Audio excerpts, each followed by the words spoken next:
Hello viewers, আলোর diary চ্যানেলের পক্ষ থেকে আমি মাইতি। প্রতিদিন নতুন নতুন মাফিয়া ও হ্যাকারের গল্প শুনতে চাইলে আমাদের আলোর ডায়েরি চ্যানেলটাকে সাবস্ক্রাইব করে পাশে থাকা বেল আইকনটি বাজিয়ে দেবেন প্লিজ। ধন্যবাদ সবাইকে।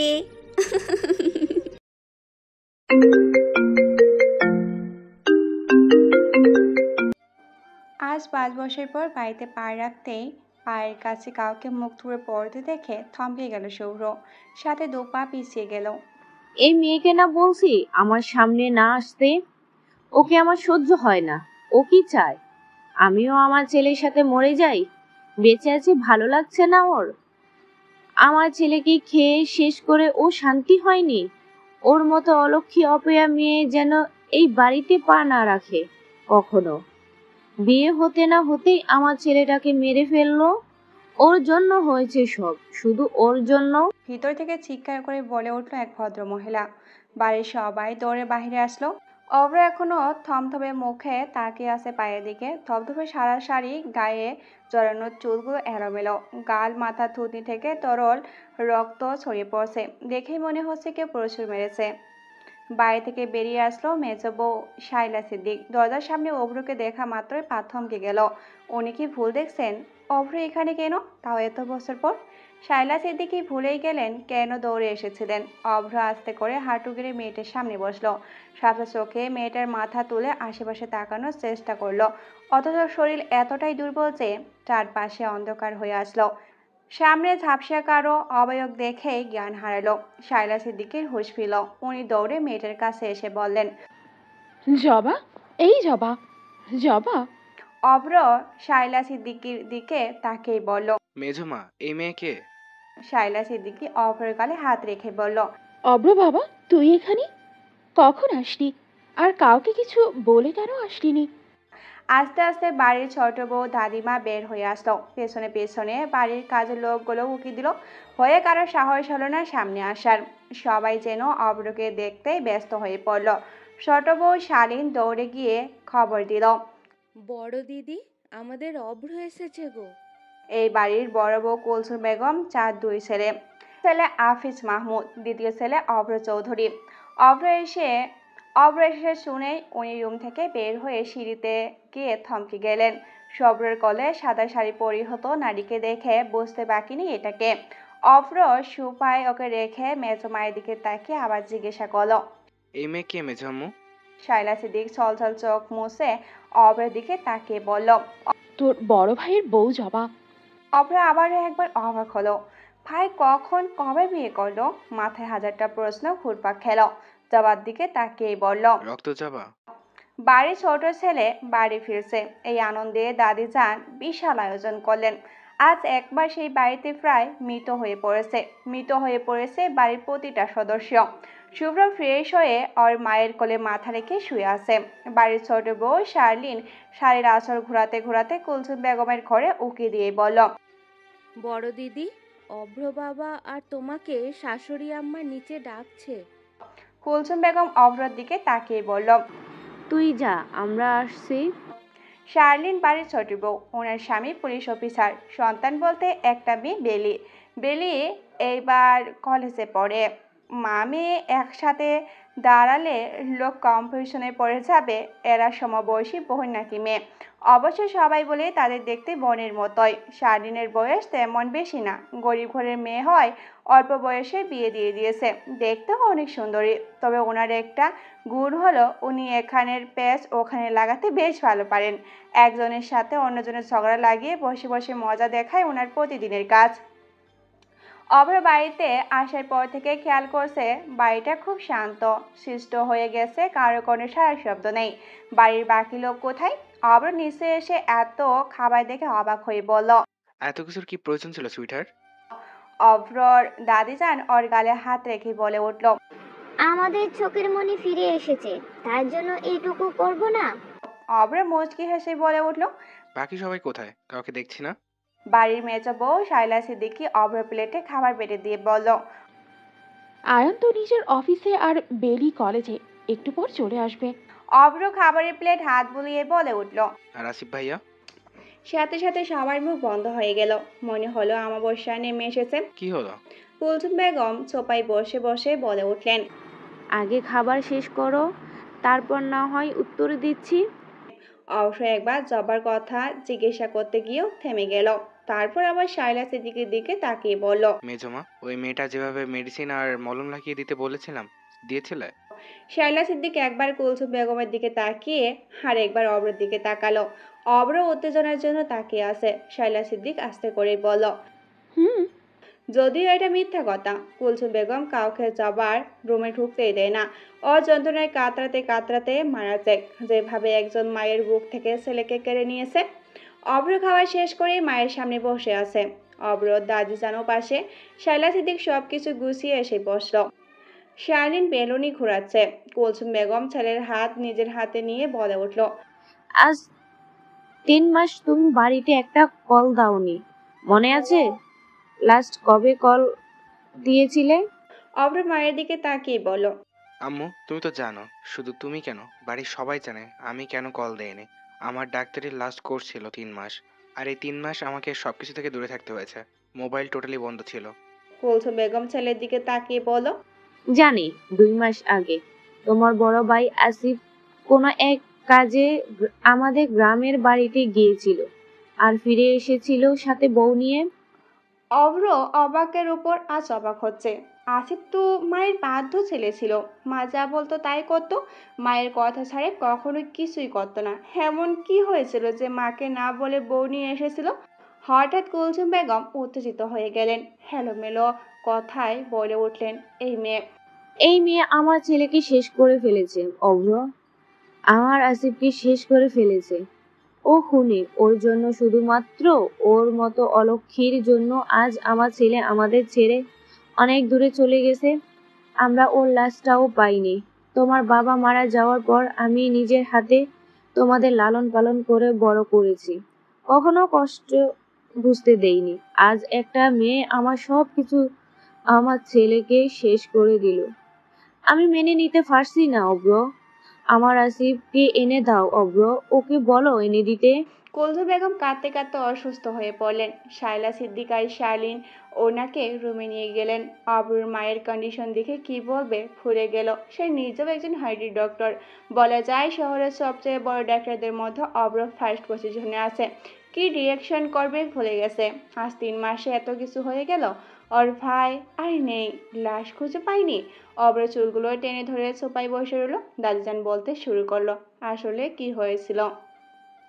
আজ থেকে 2 মাস আগে হঠাৎ আসিফ একটা মেয়েকে নিয়ে এসে বলল এটা ওর বউ।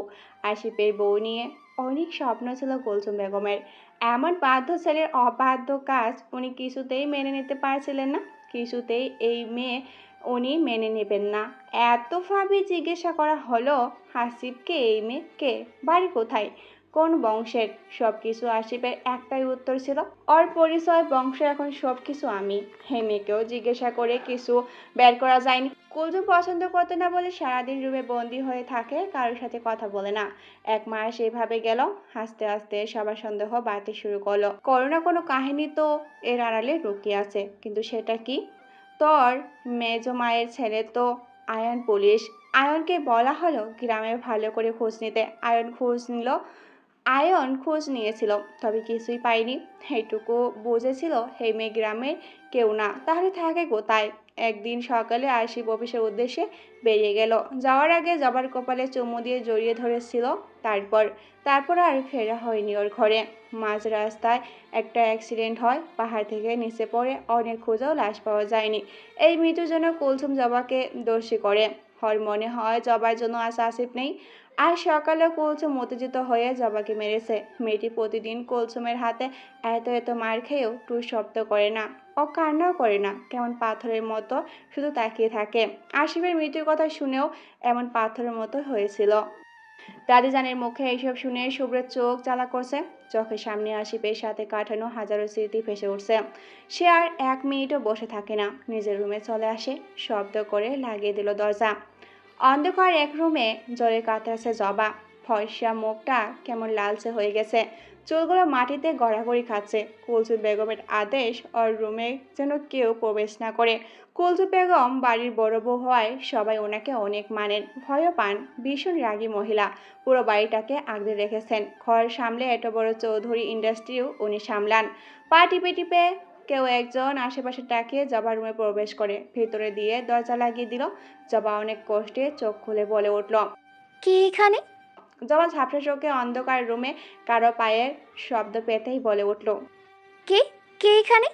বেলি রুমের এক জানালা খুলে দিল। বাইরে থেকে হালকা রুমে আলো আসতেই ফিস ফিস করে জবার কানে কানে বলে উঠল বেলি, হুশ, চুপ। আমি বেলি, বড় মায়ের নিষেধ, তোমার রুমে কেউ প্রবেশ করতে পারবে না। আমি রুমের দ্বিতীয় চাবি চুরি করে এসেছি। তোমার রুমের পাহারায় আছে ছোট মা, একটু শব্দ পেলেই বড় আম্মুকে বলে দিবে। জবা কিছু বলতে সেও পারল না। শরীর ক্রমশ খারাপ হয়ে আসছে, সারা শরীর অসহ্য যন্ত্রণা, আর নিতে পারছে না জবা। বেলি হালকা আলোয় বোঝার চেষ্টা করলো জবার কি অবস্থা।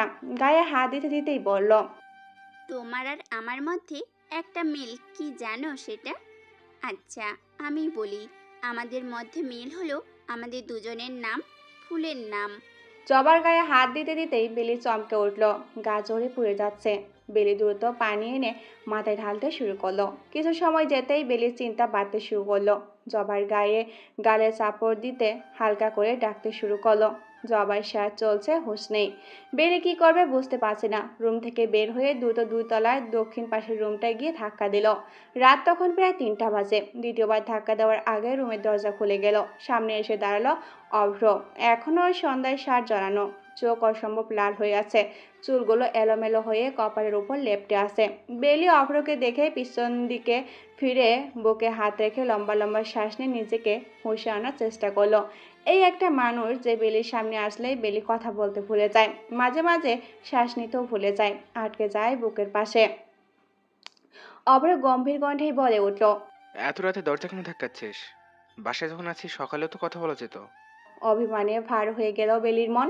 এতগুলো বছর পর দেশে আসলো, রাত হোক বা দিন দেখে তো খুশি হয়ে কেমন আছে জিজ্ঞাসা করার কথা, উল্টো কেমন কথা বলছে। অভ্র আবার বলে উঠল, এভাবে উল্টো দিকে ঘুরে থাকবি নাকি দরজা বন্ধ করে দিব? বেলির মনে পড়লো সে কেন এখানে এসেছে। অভিমান লুকিয়ে পিছনে ফিরে মাথা নিচু করেই বলল, অভ্র ভাই, আমার সাথে একটু নিচে যাবে প্লিজ? অভ্র দরজা লাগাতে লাগাতে বলে উঠল। সকালে কথা বলছি বেলি, ঘুমাতে যা। বেলি দরজা আটকেই বলে উঠল, ভীষণ প্রয়োজন ভাইয়া, না হয় ও বাঁচবে না। অভ্র বিরক্ত হলো বেলির এমন লজিক ছাড়া কথায়। এত রাতে কে বাঁচবে না? অভ্র প্রশ্ন করতে গিয়েও করলো না। বেলি নিজ থেকেই বলে উঠল, ভাইয়া, জবা ভাবির শরীর ভীষণ খারাপ, ভাবির ভীষণ কষ্ট হচ্ছে। তুমি তো ডাক্তার তাই না, একটু দেখে যাও না ভাবিকে। অভ্র জবার নাম শুনতেই থমকে গেল, দরজা লাগাতে গিয়েও ছেড়ে দিল। কিছু একটা ভেবেই বলে উঠল, কি হয়েছে? জ্বরের শরীর পুড়ে যাচ্ছে। আম্মুকে গিয়ে বল ডাক্তার ডেকে আন। বেলি চুপ করে মাথা নিচু করে রাখলো। অভ্র দরজা বন্ধ করে দিল বেলির মুখের উপর। বেলি দরজার দিকে তাকিয়ে বলে উঠল, তোমরা সবাই খুব খারাপ, খুব। বড় আম্মু, ছোট আম্মু, মেজো আব্বু, তুমি সবাই খারাপ। ভাবির অভিশাপে সব শেষ হয়ে যাবে, দেখে নিও। বেলি রাগে আবুল তাবুল বলে আস্তে ধীরে নিচে নেমে আসতো। আশেপাশে তাকিয়ে জবার রুমে ঢুকে দরজা লাগিয়ে দিবে, তখনই দরজায় কেউ হাত দিয়ে থামিয়ে দিল। ভয়ে জমে গেল বেলি। আজ বুঝি ওর শেষ দিন। বড় আম্মু হলেও ওকে তো বাড়ি থেকে বের করে দিবে, আর জবাকে আরও শাস্তি দিবে। বেলি ভয়ে ভয়ে দরজার বাইরে তাকিয়ে দেখে অভ্র দাঁড়িয়ে আছে। বেলির চিন্তিত মুখে হালকা হাসি ফুটে উঠল। অভ্র সেদিকে পাত্তা না দিয়ে রুমে ঢুকে গেল। আবছা অন্ধকার রুমে। অভ্র বেলিকে বলল, রুমে লাইট নেই? আছে, তবে লাইট জ্বলে উঠলে আম্মু আসবে দেখতে রুমে কেউ এসেছে কিনা। অভ্র যেন সবকিছুর মধ্যে এমন একটা রহস্যের গন্ধ পাচ্ছে। অভ্র দ্বিধায় পড়ে গেল সে কি করবে। আবছা আলোয় জবার দিকে তাকিয়ে বলল, বেলি, তুই কি এখন আমাকে কিছু মেডিসিন এনে দিতে পারবি? এত রাতে কিভাবে? এইগুলো এখন প্রয়োজন, ওনার অবস্থা ভালো না। বেলি কিছু একটা ভেবেই বলে উঠল। আচ্ছা, কি কি আনতে হবে বলো। অভ্র একটা কাগজে কিছু মেডিসিন লিখে দিল বেলিকে। বেলি মোবাইল বের করে আয়ানকে কল দিল। 3বার রিং হওয়ার পর আয়ান ঘুম ঘুম চোখে ফোন কানে দিয়ে বলল, তোর কি খেয়ে দেয়ে কাজ নেই? এত রাতে কেন আমাকে বিরক্ত করতে হবে? বেলি খ্যাক করে রেগে গেল। আমি তোকে বিরক্ত করি? হুম, নিজেকে একবার আয়নায় দেখেছিস? খুব বিষ কোথাকার। হুম। আমি ঝগড়া করার মুড নাই, আমি ঘুমাবো। বেলি নিজেকে যত সম্ভব ভদ্রমেয়ে বানিয়ে বলে উঠল। ভাই আমার, জান প্রাণ সোনা, আমাকে একটা হেল্প করে দে। আয়ান বিরক্ত হয়ে বলল। শয়তানের মুখে আজ এত মধুর ব্যাপার কি? কি ফন্দি করে কল দিয়েছিস? তুই আমাকে শয়তান বললি? হুম, এভাবে বলতে পারলি? আচ্ছা, এর জন্য কান্না না হয় কালকে করব। আজ আমাকে এখন কিছু মেডিসিন এনে দে, এটা তোর শাস্তি। বেলি, সকালে আমি বড় আব্বুর কাছে তোর নামে নালিশ করব। বেলি ভয় পেল, বুঝতে দিল না। দেখ, আমিও বড় আম্মুকে বলে দিব তুই একটা মেয়ের সাথে রাস্তায় দাঁড়িয়ে ফুচকা খেয়েছিস। আয়ান অবাক হয়ে বলল। ওটা আমার ফ্রেন্ড ছিল, টক বেল। আমার মেডিসিনগুলো প্রয়োজন, আমি অসুস্থ। এত রাতে সব দোকান বন্ধ। তোর তো পুলিশ না হয়ে চোর হওয়ার দরকার ছিল। তাহলে যদি ভাই বোনেদের একটু কাজে আসতি। রাখ ফোন। আয়ানের সাথে সাথে ফোন কেটে আবার ঘুম। সকালে উঠে অফিসে যেতে হবে। অভ্র একদৃষ্টে তাকিয়ে রইল জবার আবছা মুখের দিকে। সে একদম চিনতে ভুল করেনি। সেই প্রথম দেখায় জবাকে চিনেছিল। আজ 6 বছর পর চিরচেনা সেই মুখ দেখেও সে চিনে ফেলল। সে ঝাপড়া স্মৃতির সব কিছু ঝাপসা হয়ে গেলেও মানুষটা আজও ঝাপসা হয়নি। কিন্তু ওরা সেই অবস্থা কেন? অভ্রের মাথায় হাজার কথা ঘুরপাক খেতে শুরু করলো। প্রথম দেখা সেই জবাকে চিনেছে। এই তো ওর জবা, রক্ত জবা, যার এক আর চোখে তাকানো বাঁকা হাসি, কৃষ্ণবরণ কালো চুলের ঢেউ অভ্রকে রক্তাক্ত করেছিল ক্ষত বিক্ষত। আর সেই মেয়ে ওর বড় ভাইয়ের বউ, বিধবা। ওর ভাইয়ের মৃত্যুর কারণ কিভাবে এত এত সত্য বিশ্বাস করবে অভ্র? জবা তো কারো মৃত্যুর কারণ হতে পারে না। ও যে খুব ভালো করে ওই মানুষটাকে চিনে। জবা হতে পারে কারো বেঁচে থাকার কারণ, মৃত্যুর কারণ নয়। জবা শুধুমাত্র রক্তাক্ত করার ক্ষমতা রাখে। অভ্রকে সেই জন্যই তো অভ্র নাম দিয়েছিল রক্ত জবা। অভ্র বুঝলো জবা কিছু বলতে চাচ্ছে। অভ্র কানের কাছে নিতেই শুনতে পেল। আমার কপালে একটু হাত রাখবি বেলি? কথাটা ওই কথাটা স্পষ্ট নয়, তবু বুঝতে অসুবিধা হলো না অভ্রর। অভ্র হাজার দ্বিধা পেরিয়ে নিজের অজান্তে হাত রাখলো জবার কপালে। জবার চোখ থেকে এক ফোঁটা পানি গড়িয়ে পড়ল। মনে হলো হিমালয়ের এক টুকরো বরফ কপালে শুয়ে গেল। ভিতরের ছটফটানি নিমিষেই শান্ত হয়ে গেল। শরীর যন্ত্রণা ছুটি নিল। মনে হলো শ্বাস ক্রমশ কমে আসে। মনে হলো দেহ থেকে বুঝি রুহুটা বেরিয়ে আস্তে আস্তে করে নিঃশ্বাসটা বন্ধ হয়ে গেল। কিছু সময় যেতেই বেলি সকল মেডিসিন নিয়ে এসে হাজির হলো। অভ্র জিজ্ঞাসা করলো না কিভাবে এনেছে। সে দ্রুত জবার চিকিৎসা করতে শুরু করলো। ভাবি নড়ছে না কেন? জ্বর 104 ডিগ্রির ওপরে। দরকার ছিল বিকেলেই হসপিটালে নিয়ে যাওয়া। উনি এত অসুস্থ কিভাবে হলো? বেলি মাথা নিচু করেই বলল। আগে ভাবিকে সুস্থ করো, তারপর সব বলবো। সকাল সকাল বাড়িতে হুলস্থুল অবস্থা। কুলসুম বেগমের হুঙ্কারে বাড়ির প্রতিটা দেওয়াল কেঁপে উঠল। ঠায় দাঁড়িয়ে রইল শাইলা সিদ্দিক। বেলি ভয়ে কাঁপছে। শালীন বেগম মেয়ের দিকে রাগে দৃষ্টিতে তাকিয়ে আছে। সবাই জানে এই বাড়িতে একজনের শুধু জবার কাছে যাবে, সেটা বেলি। আর কারো সাহস হবে না কিংবা মায়াও হবে না। কুলসুম বেগম বললেন। আগে ওই মেয়েকে দেখে নিচ্ছি, তারপর শালীন তোর মেয়েকে দেখে নেব। কুলসুম বেগম জবার রুমের দিকে যেতে নিলে সামনে পথ আটকে দাঁড়ালেন শাইলা সিদ্দিক। কুলসুম বেগম রেগেই বলে উঠলেন। মেজো, সামনে থেকে সর।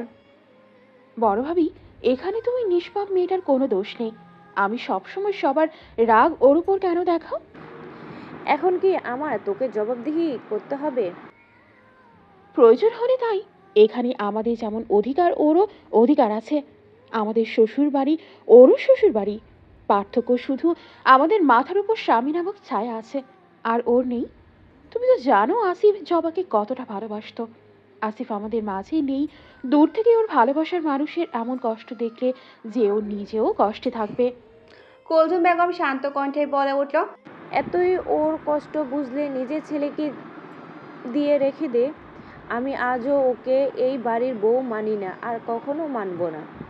আমার ছেলে হারিয়েছে, তোর না।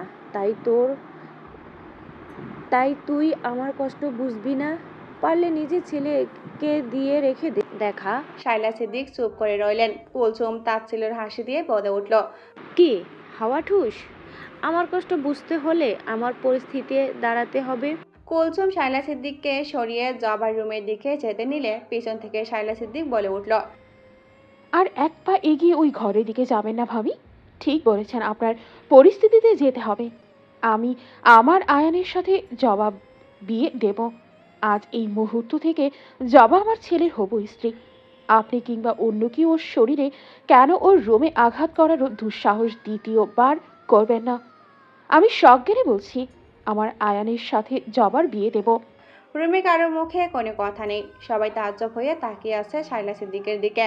পিছন থেকে নিজের রুম থেকে বের হয়ে সিঁড়ির কাছে এমন কথা শুনে থমকে গেছে আয়ান। আয়ান রুমের এই পাশে একবার তো ওই পাশে একবার ঘুরঘুর করছে। রাগে বারবার নিজের মোবাইলের দিকে তাকাচ্ছে। একই তো মায়ের এসব ফালতু কথা শুনে আয়ান ভীষণ বিরক্ত। ভাইয়ের বিয়ে করার বউ মানে ভাবি, ভাবি হলো মায়ের আরেক রূপ। বড় ভাবি মায়ের মতো, তাহলে মায়ের মতো মানুষকে কিভাবে আয়ান বিয়ে করবে? আয়ান নিজের মাকে যথেষ্ট সম্মান করে, সব সময় মায়ের কথা মেনে চলার চেষ্টা করে, ঠিক আসিফের মতো। শুধু অভ্র নিজের মন মতো চলবে, কারো কথা ইমোশন সে বোঝার চেষ্টা করে না, যখন যা মনে আসবে তাই করে বেড়ায়। আয়ান জানে বাইরে গেলেই বড় আম্মুর হাজার প্রশ্নের মুখোমুখি হতে হবে। আয়ান বাড়িতে খুব কম থাকে, সারাদিন অফিস সামলে গভীর রাতে বাড়িতে আসে। আসিফ নিখোঁজ হওয়ার পর তো প্রায় বাড়িতে আসাই বন্ধ করে দিয়েছিল। কম কম খোঁজাখুঁজি করেনি সে আসিফকে। আসিফ মারা যাওয়া, আসিফের বিয়ে, সব মিলিয়ে তো আজ 2 মাস। এই 2 মাস আয়ান একবারের জন্য জবাকে বাহিরে দেখেনি বা কখনো জবার সাথে কথা বলতে চায়নি। প্রথম কারণ হলো বড় আম্মু। বড় আম্মু জবাকে পছন্দ না। আয়ান জবার ছবি শুধু দেখেছিল, ঘোমটা দিয়ে এক হাতে ওড়নার কোনা ধরে ভীতু চোখে নিজের দিকে তাকিয়ে আছে একটা মেয়ে। চেহারা তেমন স্পষ্টও না। ছবিটা নিয়ে ছিল জবার বাড়ির ঠিকানা বের করতে, যেন জবার ছবি লোকদের দেখিয়ে খুব জলদি বের করতে পারে। তার ছবি নাকি তুলে এনেছিল বাড়ির পুরনো কাজের মহিলা লতিকা। কি একটা অবস্থা! এখন সেই মেয়েটাকে কিনা ওর বিয়ে করতে হবে। আয়ান অনেক ভেবে দেখলো কোনো বুদ্ধি পায় কিনা। ভাবতে ভাবতেই অভ্রের কথা মাথায় আসলো। বেলি তো শুনেছে ভাবি ভক্ত, ওকে কিছু বললে কিছু হবে না, অভ্রের থেকে বুদ্ধি নিতে হবে। আয়নের মস্তিষ্ক তখন সাথে সাথে বলে উঠল, আচ্ছা, তুই একজন এত ভালো বুদ্ধিমান পুলিশ অফিসার হয়ে এখন ছোট্ট ভাইয়ের থেকে বুদ্ধি নিতে যাবি? তোর কি বুদ্ধি কম আছে? লোকে শুনলে কি বলবে? লোকে আসে তোর থেকে বুদ্ধি নিতে, আর তুই যাস ছোট ভাইয়ের কাছে। মস্তিষ্কের বিপরীত বিতর্ক করে আয়নের মন বলে উঠল, তাতে কি হয়েছে? ছোট বড় এটা বিষয়ে হতে পারে না। মাঝে মাঝে ছোটদের বুদ্ধিও কাজে লাগে। এখানে লজ্জা পাওয়ার মতো কিছু নেই। আয়ান সিদ্ধান্ত নিল অভ্র থেকে বুদ্ধি নিয়ে বিয়ে ভাঙবে। শায়লা সিদ্দিক যেহেতু বলেছে ছেলের বিয়ে দিবে, উনি ওনার কথার খিলাফ কখনোই করবে না। শেষ ভাইয়ের উপরে শেষ পর্যন্ত ভাইয়ের বউকে বিয়ে। আয়ান আর ভাবতে পারছে না, এত কষ্ট করে পুলিশ হয়ে এই পজিশনে এসে কিনা এমন কাউকে বিয়ে করতে যাবে যার বংশ পরিচয় কিছুই নেই। শায়লা সিদ্দিক রুমে এসে কাপড় গুছিয়ে বসতেই খেয়াল করলো ওনার স্বামী শফিক আহমেদ আজ অফিস থেকে চলে এসেছে। শফিক আহমেদ ভীষণ বদমেজাজি লোক। শায়লা সিদ্দিক জিজ্ঞাসা করলেন, তোমার জন্য চা বা কফি নিয়ে আসবো?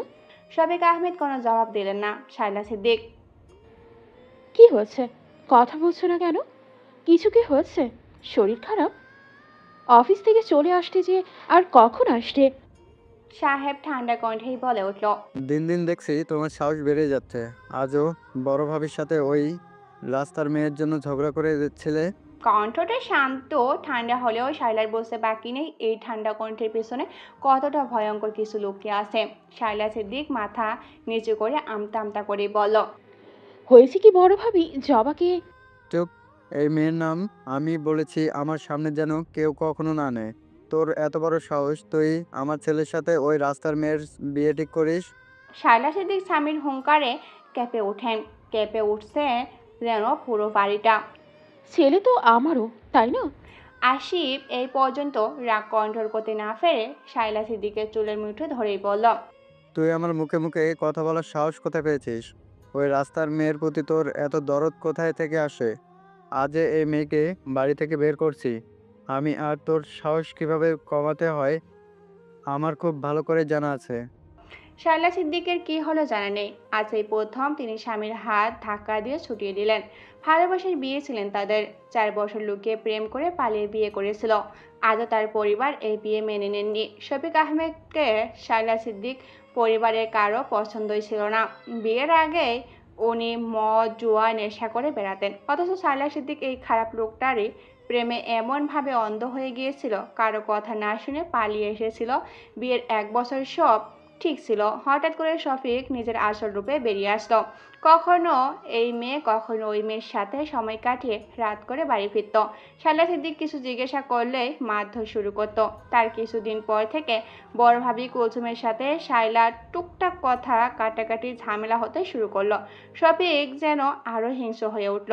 শায়লা সবসময় প্রতিবাদী নারী ছিল, অথচ সেই নারী এই সংসারে এসে সব হারিয়ে ফেলল। যখন ভাবলো বাবার বাড়ি চলে যাবে, তখনই শুনতে পেল তার গর্ভের সন্তান।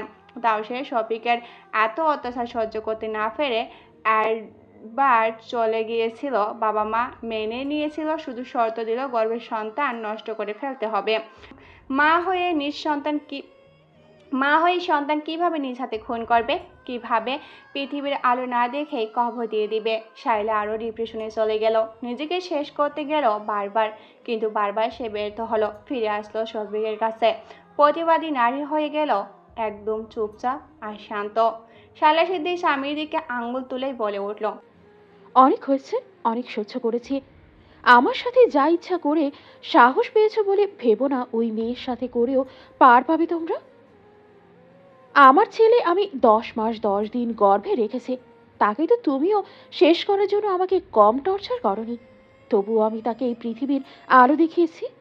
আজ সে তোমার ছেলে হয়ে গেল। আজ 28 বছরে কখনো তার দিকে সুনজরে তাকিয়েছিলে? জিজ্ঞেস করেছিলে বাবা কেমন আছিস, কিছু প্রয়োজন? আদর করে বুকে টেনে নিয়েছিলে? এখনো আছো নিজের মেয়ের বয়সী মেয়েদের আর নেশার সাগরে ডুবে। লজ্জা করে না তোমার? তোমার জন্য আমি সবকিছু হারিয়ে শুধু সন্তানকে বুকে জড়িয়ে বেঁচে আছি। তোমার নারীর নেশা মৃত্যুর আগেও কাটবে না। যে পুরুষের প্রয়োজন হাজার নারী, সে কিভাবে বুঝবে এক নারীর মর্ম? তোমার মার আমার সারা শরীরে ভালোবাসার কোনো ছোঁয়া নেই। তোমার জীবনটা তুমি নষ্ট করে দিয়েছ। লজ্জা করে না তোমাকে স্বামী হিসেবে পরিচয় দিতে? সবার সামনে কত ভালো মানুষের মুখোশ পরে থাকো, অথচ তোমার আসল নোংরা মানুষটাকে তো আমি চিনি। এই ছেলে শুধুই আমার। আমি যা ইচ্ছে করব, তোমার পারমিশন নেওয়ার কোনো প্রয়োজন মনে করছি না। শফিক আহমেদ অবাক চোখে তাকিয়ে আছে। আজ থেকে 29 বছর আগে যে বাঘিনীকে সে দাফন দিয়েছিল, আজ যেন তার দ্বিগুণ হয়ে ফিরেছে। শায়লা সিদ্দিক রুম থেকে বের হয়ে গেলেন। ঘুম ভাঙতে ভাঙতে দিনের বাজলো 12টা। জবার রুমে কোনো মোবাইল বা ঘড়ি নেই। জবা জানে না এখন কয়টা বাজে। আসিফ একটা মোবাইল দিয়েছিল, সেটা কুলসুম বেগম শাইনিনী বেগমকে দিয়ে নিয়ে গিয়েছিল। জবাব দেখলো আজ তার অন্য দিনের তুলনায় শরীরটা অনেক হালকা মনে হচ্ছে। শরীরে কোনো ব্যথা নেই। কাল রাতে বেলি রুমে এসেছিল, তারপর কি হয়েছিল জবা মনে করার চেষ্টা করলো, কিন্তু কিছুই মনে আসছে না তার। জবা চুল করলো, হাত খোপা করে নিচে পা রাখতে দেখলো নিজেকে অনেকটা দুর্বল মনে করলো। সে দাঁড়াতে পারছে না। এই একমাত্র সে খাবার কষ্ট কম পায়নি। জবা লুকিয়ে লুকিয়ে একটু ভালো মন্দ দিয়ে গেছে। শায়লা সিদ্দিকও চেষ্টা করেছে, অথচ কুলসুম আর শালিনীর জন্য ওনার হাত পা বাঁধা ছিল। অন্যের ছেলের বউয়ের জন্য বেশি বাড়াবাড়ি করতে গেলে হিতে বিপরীত হতে পারে বলে দূরে থেকেছে সব সময়। জবার বয়স কত হবে? জবা হাসলো। এই বাড়িতে এসেছে কান্না ছাড়া জীবনে হাসি উপহার পায়নি। আসিফ থাকার সময়টা বেশ ভালো কেটেছে। ও যাওয়ার পর জবার বুক ভার হয়ে আসলো। আসিফ নেই, কোথাও নেই সে। এমনটা তো হওয়ার কথা ছিল না। ভালো মানুষগুলো এভাবে হারিয়ে যায় কেন? নাকি সব জবার অন্ধকার জীবনের দোষ, কালো ছায়া? জবার জন্যই তো হাসি পাস নেই। কুলসুম বেগম তো ফুল কিছু বলে না। যার যা হারায় তার দুঃখ শূন্যতা তো শুধু সেই বুঝে, বাকিরা তো শুধু সান্ত্বনা দিতেই আসে। কাজের মহিলা লতিকা জবার জন্য খাবার নিয়ে রুমে আসছিল। আয়ান অভ্র রুম থেকে বের হয়ে লতিকাকে জিজ্ঞাসা করলো, কোথায় যাচ্ছ বুয়া? স্যার, ওই মাইয়াটার জন্য খানা লইয়া যাই। এতগুলো বছর হলো আমাদের বাড়িতে আছো, এখনো শুদ্ধ ভাষাটা শিখতে পারলে না? তোমার ছেলে মেয়ে কেমন আছে? লতিকা হেসেই বলল, ভালা। তা স্যার, আমনে কই যান? আর কিছু একটা মনে পড়ার ভঙ্গিমায় লতিকাকে বলে উঠল, বুয়া তোমাকে অভ্র বলেছে 2 মিনিটে ওর রুমে যেতে। আচ্ছা স্যার, আগে ওই মাইয়াটারে খানাটা দিয়ে আহি। অভ্র থেকে ওই মেয়ে বেশি ইম্পর্টেন্ট নয়, তুমি আমার কাছে খাবার দিয়ে অভ্রর কাছে যাও। লতিকা দিতে না চাইলেও আয়ান এটাই সেটাই ভয় দেখিয়ে জবার রুমে যাওয়ার ফন্দি খুঁজল। অভ্র থেকে বুদ্ধি নিয়ে গিয়ে ছিল উল্টো অভ্রকে জবার কাছে এই বিষয়ে কথা বলতে পাঠিয়েছে। আয়ান অবাক হলো অভ্রর মুখে জবার নাম শুনে। আরও কিছু সময়ের জন্য অভ্রের কথা শুনেই মনে হলো অভ্র এই প্রথম জবাকে দেখেনি, জানো কত বছর পরিচয় কেউ। আচ্ছা, একটা অচেনা মেয়ের বিষয় অভ্র কিভাবে জানে সে এত বুদ্ধিমতী নারী? আয়ান এই বিষয়ে আবার কথা বলবে অভ্রের সাথে, আগে জবার সাথে কথা বলতে হবে। আয়ান দরজায় নক করলো, ভেতর থেকে কোনো শব্দ এলো না। আয়ান আবার নক করতে গিয়ে খাবারের ঢাকনা সরে গেল। আয়নার চোখ পড়লো ডাল আর ভাত, শুধু ডাল। ডাল দেখে তো মনে হচ্ছে হাত ধোয়ার পানির মতো। আয়ানের তো পাত্তা দিল না বিষয়টা। দরজা হালকা ধাক্কা দিয়ে খুলে ভেতরে চোখ যেতে আয়ান থমকে গেল। বিছানা এমন কেন? রুমে একটা জানলা আর একটা ওয়াশরুম, একটা বিছানা, তাও মনে হচ্ছে খুব শক্ত।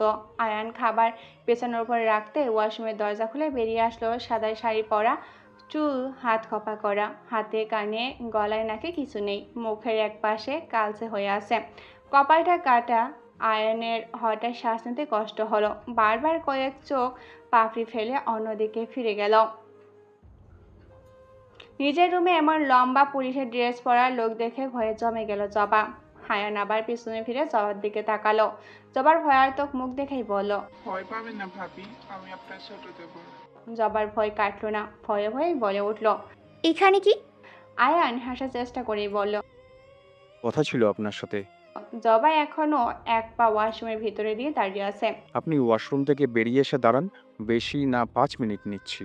জবা বের হলো না, দুর্বল শরীরে দাঁড়িয়ে রইল। আয়ান কি বলবে? সে তো যা মুখস্থ করে এসেছিল সব বলে গেছে। কি আজব! আয়ানের বুক ধরপড় ধরপড় করছে। সে একজন ছেলে, তার উপর পুলিশ অফিসার হয়ে সামান্য একটা মেয়ের সাথে কথা বলতে ভয় পাচ্ছে। কথা সব হাওয়ায় মিলিয়ে গেছে। জবা আয়ানকে এভাবে হ্যাবলের মতো তাকিয়ে থাকতে দেখে চোখ মুখ শক্ত করেই বলল, রুম থেকে বের হন। আয়ান নিজের গমন বেহায়ের মতো তাকিয়ে থাকা নির্লজ্জ ইচ্ছে করলো নিজের গালে থাপড় মারতে। ওর কি দোষ? সাদা শাড়িতে বিধবা নারীকে এত সুন্দর লাগে, এত আকর্ষণীয় লাগে? আয়ানের জানা ছিল না। কাদের সূত্রে কম বিধবা নারী আয়ান দেখেনি জীবনে। কই কাউকে তো এমন বহুরূপী মনে হয়নি তো। সামনে কোনো মানুষ নয়, পরি দাঁড়িয়ে আছে। এমন একটা মেয়ের গায়ে বড় আম্মু হাত তুলে কিভাবে সম্ভব? জবা আয়ানের এমন তাকিয়ে থাকা দেখে নিজেকে ভালো করে শাড়ি আঁচল দিয়ে ঢেকে নেওয়ার চেষ্টা করলো। আয়ানের দিকে তাকিয়ে বলল, আপনি কি চান আমি চিৎকার করি? আয়ানের ধ্যান ভাঙতে মাথা নিচু করে বলে উঠল, সরি ভাবি। ভাবি বলে থমকে গেল। নিজের হবু বউকে কেউ ভাবি বলে নাকি? নিজের ভাবনায় নিজে থমকে গেল। হবু বউ? কি ভাবছে এইসব আয়ান? আজ হয়তো সে নিজের বাবার মতো নেশা করেছে। সি সি সি সি। আয়ান চোখ বন্ধ করে আবার বলে উঠল, আম্মু আমার কাছে আপনার বিয়ে ঠিক করেছে, সেটা আপনি জানেন? জবার মাথায় আকাশ ভেঙে পড়ার মতো। জবা আয়ানের দিকে তাকিয়ে মুচকি হেসে বলল, এটা তো খুশির খবর। মিষ্টি নিয়ে আসার কথা ছিল, খালি হাতে কেন? আয়ান আরেক দফা অবাক হয়ে জবার হাসির দিকে তাকিয়ে রইল। সে আজ পর্যন্ত যেই মেয়ের কথা শুনে এসেছে, ভীতু শান্ত এটা সেটা, এই হাসি তো তা বলে না। কে এই মেয়ে? আয়ান জবার রহস্যময় হাসির দিকে তাকিয়ে বলল, আমি রাজি। সময় কারোর জন্য থেমে থাকে না। দিনের পর রাত আর রাতের পর আবারও নতুন সকালের আগমন। সপ্তাহখানে কেটে গেছে, অভ্র তেমন কারোর সাথে কথা বলেনি। আসিফের এমন মৃত্যু অভ্রকে ভিতর থেকে ভেঙে দিয়েছে। এত স্মৃতি ভালোবাসা কাটিয়ে উঠতে পারছে না। অভ্র আজ সকালে নাস্তা টেবিলে এসে বসলো। আজ নাস্তা শায়লা সিদ্দিকার কুলসুম বেগম মিলে বানিয়েছে। পাশে ফিতু হয়ে দাঁড়িয়ে আছে কাজের মহিলা লতিকা। আজকাল লতিকার রান্না কেউ খেতে পাচ্ছে না, হয়তো লবণ বেশি, না হলে ঝাল। লতিকার পাশে আরও একজন রান্নার জন্য মহিলা রাখা হলো, কিন্তু তার রান্না আরও বাজে। তাই বাধ্য হয়ে আজ দুজনে রান্নায় লেগেছে। শায়লা সিদ্দিক রান্নার হাত তেমন ভালো না, উনি সব কাজ করতে পারবেন, শুধু এই রান্না এসে আটকে যান। কুলসুম বেগম নিজ হাতে সবটা করলেন। শায়লা একটা জিনিস দেখলে অবাক হন, একটা মানুষ এত পারফেক্ট কিভাবে হয়? কুলসুম বেগম এমন কিছু নেই যে পারে না। এই কোম্পানির সবটা নিজ হাতে সামলান, সাথে বাড়ির সব খবর রাখেন। কোথায় কি হচ্ছে সবার আগে ওনার কানে চলে যায়। অবশ্য এই কাজ করে শালীন। কোথায় কে কি ভুল করলো সবার আগে মুখে নিয়ে বসে থাকে বড় ভাবিকে বলার জন্য। এই বুঝি কোনো পেচ লাগাতে পারলো। শালীন বেগম হেলে দুলে নিচে নেমে অভ্রকে দেখে মুখে মুচকি হেসে পাশে বসে বলল, অভ্র, তোমাকে তো দেখাই যায় না। সারাদিন রুমে বসে থাকো, বাহিরে এসে সবার সাথে গল্প করতে তো পারো। কুলসুম বেগম ছেলের সামনে কপি রেখে বলল, ওর একটু রেস্ট নেওয়া দরকার ছোট। এই 5টা বছর তো কম দৌড়াতে হয়নি। আর এখন তো যাক সেই সব, আমার ছেলের যতদিন ইচ্ছে নিজের মতো থাকুক। অভ্র মায়ের দিকে তাকিয়ে বলল, আজ আমি হসপিটাল জয়েন করছি আম্মু। সে কি সত্যি? হুম। আমাকে আজ বলতে হলো? মন খারাপ করো না, আমিও রাতেই কথা বলেছি। কুলসুম বেগম বেশ কিছু বলল না, সময় দেখে বলল, কখন যাবি? 10টায়। তাহলে দুইজন একসাথেই চলে যাব। অভ্র কবিতে মুখ দিয়ে মোবাইলের দিকে তাকিয়ে বলল। বিলির আগে ফুসতে ফুসতে এসে চিৎকার করে বলে উঠল, আম্মু, ওই হনুমানকে বলো আমার রুম থেকে সব কিছু নিয়ে যেতে। শালীন বেগম কিছু বুঝতে না পেরে জিজ্ঞাসা করলো, হনুমান? কি বলিস মা? হনুমান কোথা থেকে আসলো? আর তোর রুমেই কেন? কিছু একটা ভেবে শালীন বেগম বলে উঠল, ছেলে হনুমান নাকি মেয়ে? মায়ের এমন কথায় বিলি আবারও রেগে গেল।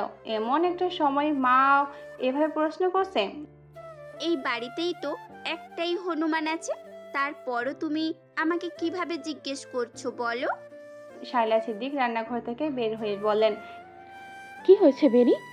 আয়ান আবার কি করেছে? দেখো না মেজমা, আমি রুমে ঢুকে দেখি বিছানার ওপর বিড়াল। তুমি তো জানো আমি বিড়াল কত ভয় পাই। তার উপর সাথে কি ছিল জানো? কি? সাথে একটা তেলাপোকা। বিড়ালটা তেলাপোকা খাচ্ছে, তাও আমার বালিশের ওপর। বিলির আগে দুঃখে কান্না করে দিল। শাইলা সিদ্দিক জানে না এই আয়ানের কাজ, নিশ্চয় আয়ান ইচ্ছে করে এমনটা করেছে। এই বাড়িতে কেউ তেমন বিড়াল পছন্দ করে না, একমাত্র আয়ান ছাড়া। আয়ানের বিড়াল সারাদিন ওর রুমেই বন্দি থাকে। মাঝে মাঝে বিড়াল পাওয়া যায় বেলির ঘরে, হয়তো ইঁদুর নিয়ে যায়, না হলে টিকটিকি তেলাপোকার সাথে। অবশ্যই বেলিকে জ্বালানোর জন্য আয়ান এমনটাই করে। আয়ান কানে ইয়ারফোন দিয়ে গান শুনতে শুনতে নামছে, সাথে নিজেও সুর মেলাচ্ছে। চাকরিটা আমি পেয়ে গেছি বেলা শুনছো? বেলি একটা আপেল নিয়ে সেটার উপর দিয়ে ছুঁড়ে মেরে বলল, তোর বেলাকে আজ আমি শোনাচ্ছি। বেয়াদব হনুমান, তুই চাকরি কেন? নোবেল পেলেও বেলা তোকে বিয়েই করবে না। আপেল আয়ানের হাতে। আয়ান মুচকি হেসে আপেলে কামড় বসিয়ে বেলির দিকে তাকিয়ে আবারও বলল, চাকরিটা আমি পেয়ে গেছি। বেলি শুনেছো? বেলি রাগ আবারও বাড়ল। আয়ান অপরের পাশে বসে আপেলে আরেক কামড় বসিয়ে বলল, তোর এমন পুচকি পুচকি হাতে আপেলে আমার মতো বীর পুরুষের কিছু হবে না। এমন সময় হাতে তুড়ি মেরে দেখেই বলল, এভাবে শেষ করে নিব। আর ছোট মা, আপনি তো একটু ওকে আদব জ্ঞান শেখান। বড়দের সাথে কিভাবে কথা বলতে হয় এটা এখনো শেখেনি। শালীন বেগমের মনে হলো এটা খুব পুরনো কথা। আয়ান সবসময় এই একই কথা বলতে থাকে কেন? তোর থেকে আমার জানতে হবে আমার আদব জ্ঞান আছে কিনা। আমি তোকে কোলে নিয়ে হেঁটেছি, এবার বুঝতেই পারছিস আমার বয়স কত। বেলি তাচ্ছিল সুরে বলে উঠল, বুড়ো দামড়া একটা। এই তুই আমাকে বুড়ো কেন বললি? অবরোধের এই সব ছোট বাচ্চাদের মতো ঝগড়া দেখে বিরক্ত হয়ে বলল, এখনো এভাবে ঝগড়া করা তোমাদের বয়স আছে? আয়ান বেলি দুজন চুপ হয়ে গেল। বেলি আবার অব্রের কাছে বলতে শুরু করলো, আমি কিছু করিনি তো, আয়ান নিজেই। আয়ান তোমার ছোট নাকি বড়? বেলি আবার ভীষণ লজ্জা পেল। আল্লাহ, মাটি ফাঁক হোক, আমি লুকিয়ে পড়ি। ভাই থুক্কু, ক্লাসের সামনে কেন ঝগড়া করতে গেলাম? অব্র কিছু না বলে উঠে গেল। ওদের কারো মুখে কোনো কথা নেই। শালীন বেগম মেয়ের দিকে তাকিয়ে বলল, আরও বলো। একদম বেশ হয়েছে। তোমার জন্য অভ্রের মতোই একজন প্রয়োজন। মায়ের মুখে এমন কথা শুনে বেলির সকল মন খারাপ নিমেষে দূর হয়ে গেল। খুশিতে লাফিয়ে বলতে ইচ্ছা করলো, অভ্রের কপি আমার প্রয়োজন নেই আম্মু, অভ্রকেই প্রয়োজন। কিন্তু লাজ লজ্জার মাথা খেয়ে বেলির আর বলাই হলো না। কুলসুম বেগম অফিসে যাওয়ার জন্য রেডি হয়ে জবার রুমের সামনে দাঁড়ালেন। লতিকাকে ইশারা করলেন, বাইরে থেকে দরজা তালা খুলে দেওয়া হলো। কুলসুম বেগম রুমের ভেতরে প্রবেশ না করে ভীষণ মিষ্টি একটা ঘ্রাণ পেলেন। ওনার ইচ্ছা হলো ভিতরে দেখার কিসে এত সুন্দর ঘ্রাণ। এই রুম থেকে তো বিশ্রী গন্ধ আসার কথা। আজ 1 মাস এই রুম সবসময় বন্ধ থাকে। বন্ধ ঘর থেকে এমনিতেও একটা বাজে গন্ধ আসে, অথচ রুমের দরজা খুলতেই মনে হলো এমন মিষ্টি সুঘ্রাণ কুলসুম বেগম আর কোনোদিনও কোথাও শুনেননি। হাজার স্প্রেকে ফুলের ঘ্রাণকে হার মানাবে এই ঘ্রাণ। কুলসুম বেগম নিজেকে কঠিন রাখার চেষ্টা করে বিষয়টা কাউকে বুঝতে দিল না। জবাকে বললেন বের হয়ে আসতে। জবা বের হয়ে আসলো। সাদা শাড়ি, 1 ফোঁটা ময়লা দাগও নেই কালচে রং। মনে হচ্ছে এই বুঝি ভাঁজ থেকে খুলে পড়ছে। মুখে নেই কোনো সাজসজ্জা, গয়না, অথচ এই সাদা শাড়িতে কি স্নিগ্ধ লাগছে এই মেয়েকে। কুলসুম বেগম জবার মুখের দিকে 1 মিনিট তাকিয়ে রইলেন। কিছু কি বোঝার চেষ্টা করলেন নাকি পড়ার? অথচ এই মেয়েকে পড়া বোঝাতে এত সহজ নয়। নেই চোখে ক্লান্তি, নেই ঠোঁটে হাসি, নেই মুখে দুঃখের আভাস। এ কেমন মেয়ে? কুলসুম বেগম বেশি কিছু ভাবতে চাইলেন না, কঠিন কণ্ঠেই বলে উঠলেন, অনেক তো বসে বসে খাওয়া হলো, আজ থেকে রান্নাঘরে সব দায়িত্ব তোমার। রান্নাঘরে কেউ প্রবেশ করবে না, আমার আদেশ। সব রান্না কাজ তুমি নিজ হাতে করবে, কোনো কিছু যেন ভুল না হয়। একটা কিছু ভুল হলে তার শাস্তি দ্বিগুণ করা হবে। জবাব শান্ত চোখে তাকিয়ে রইল কুলসুম বেগমের দিকে।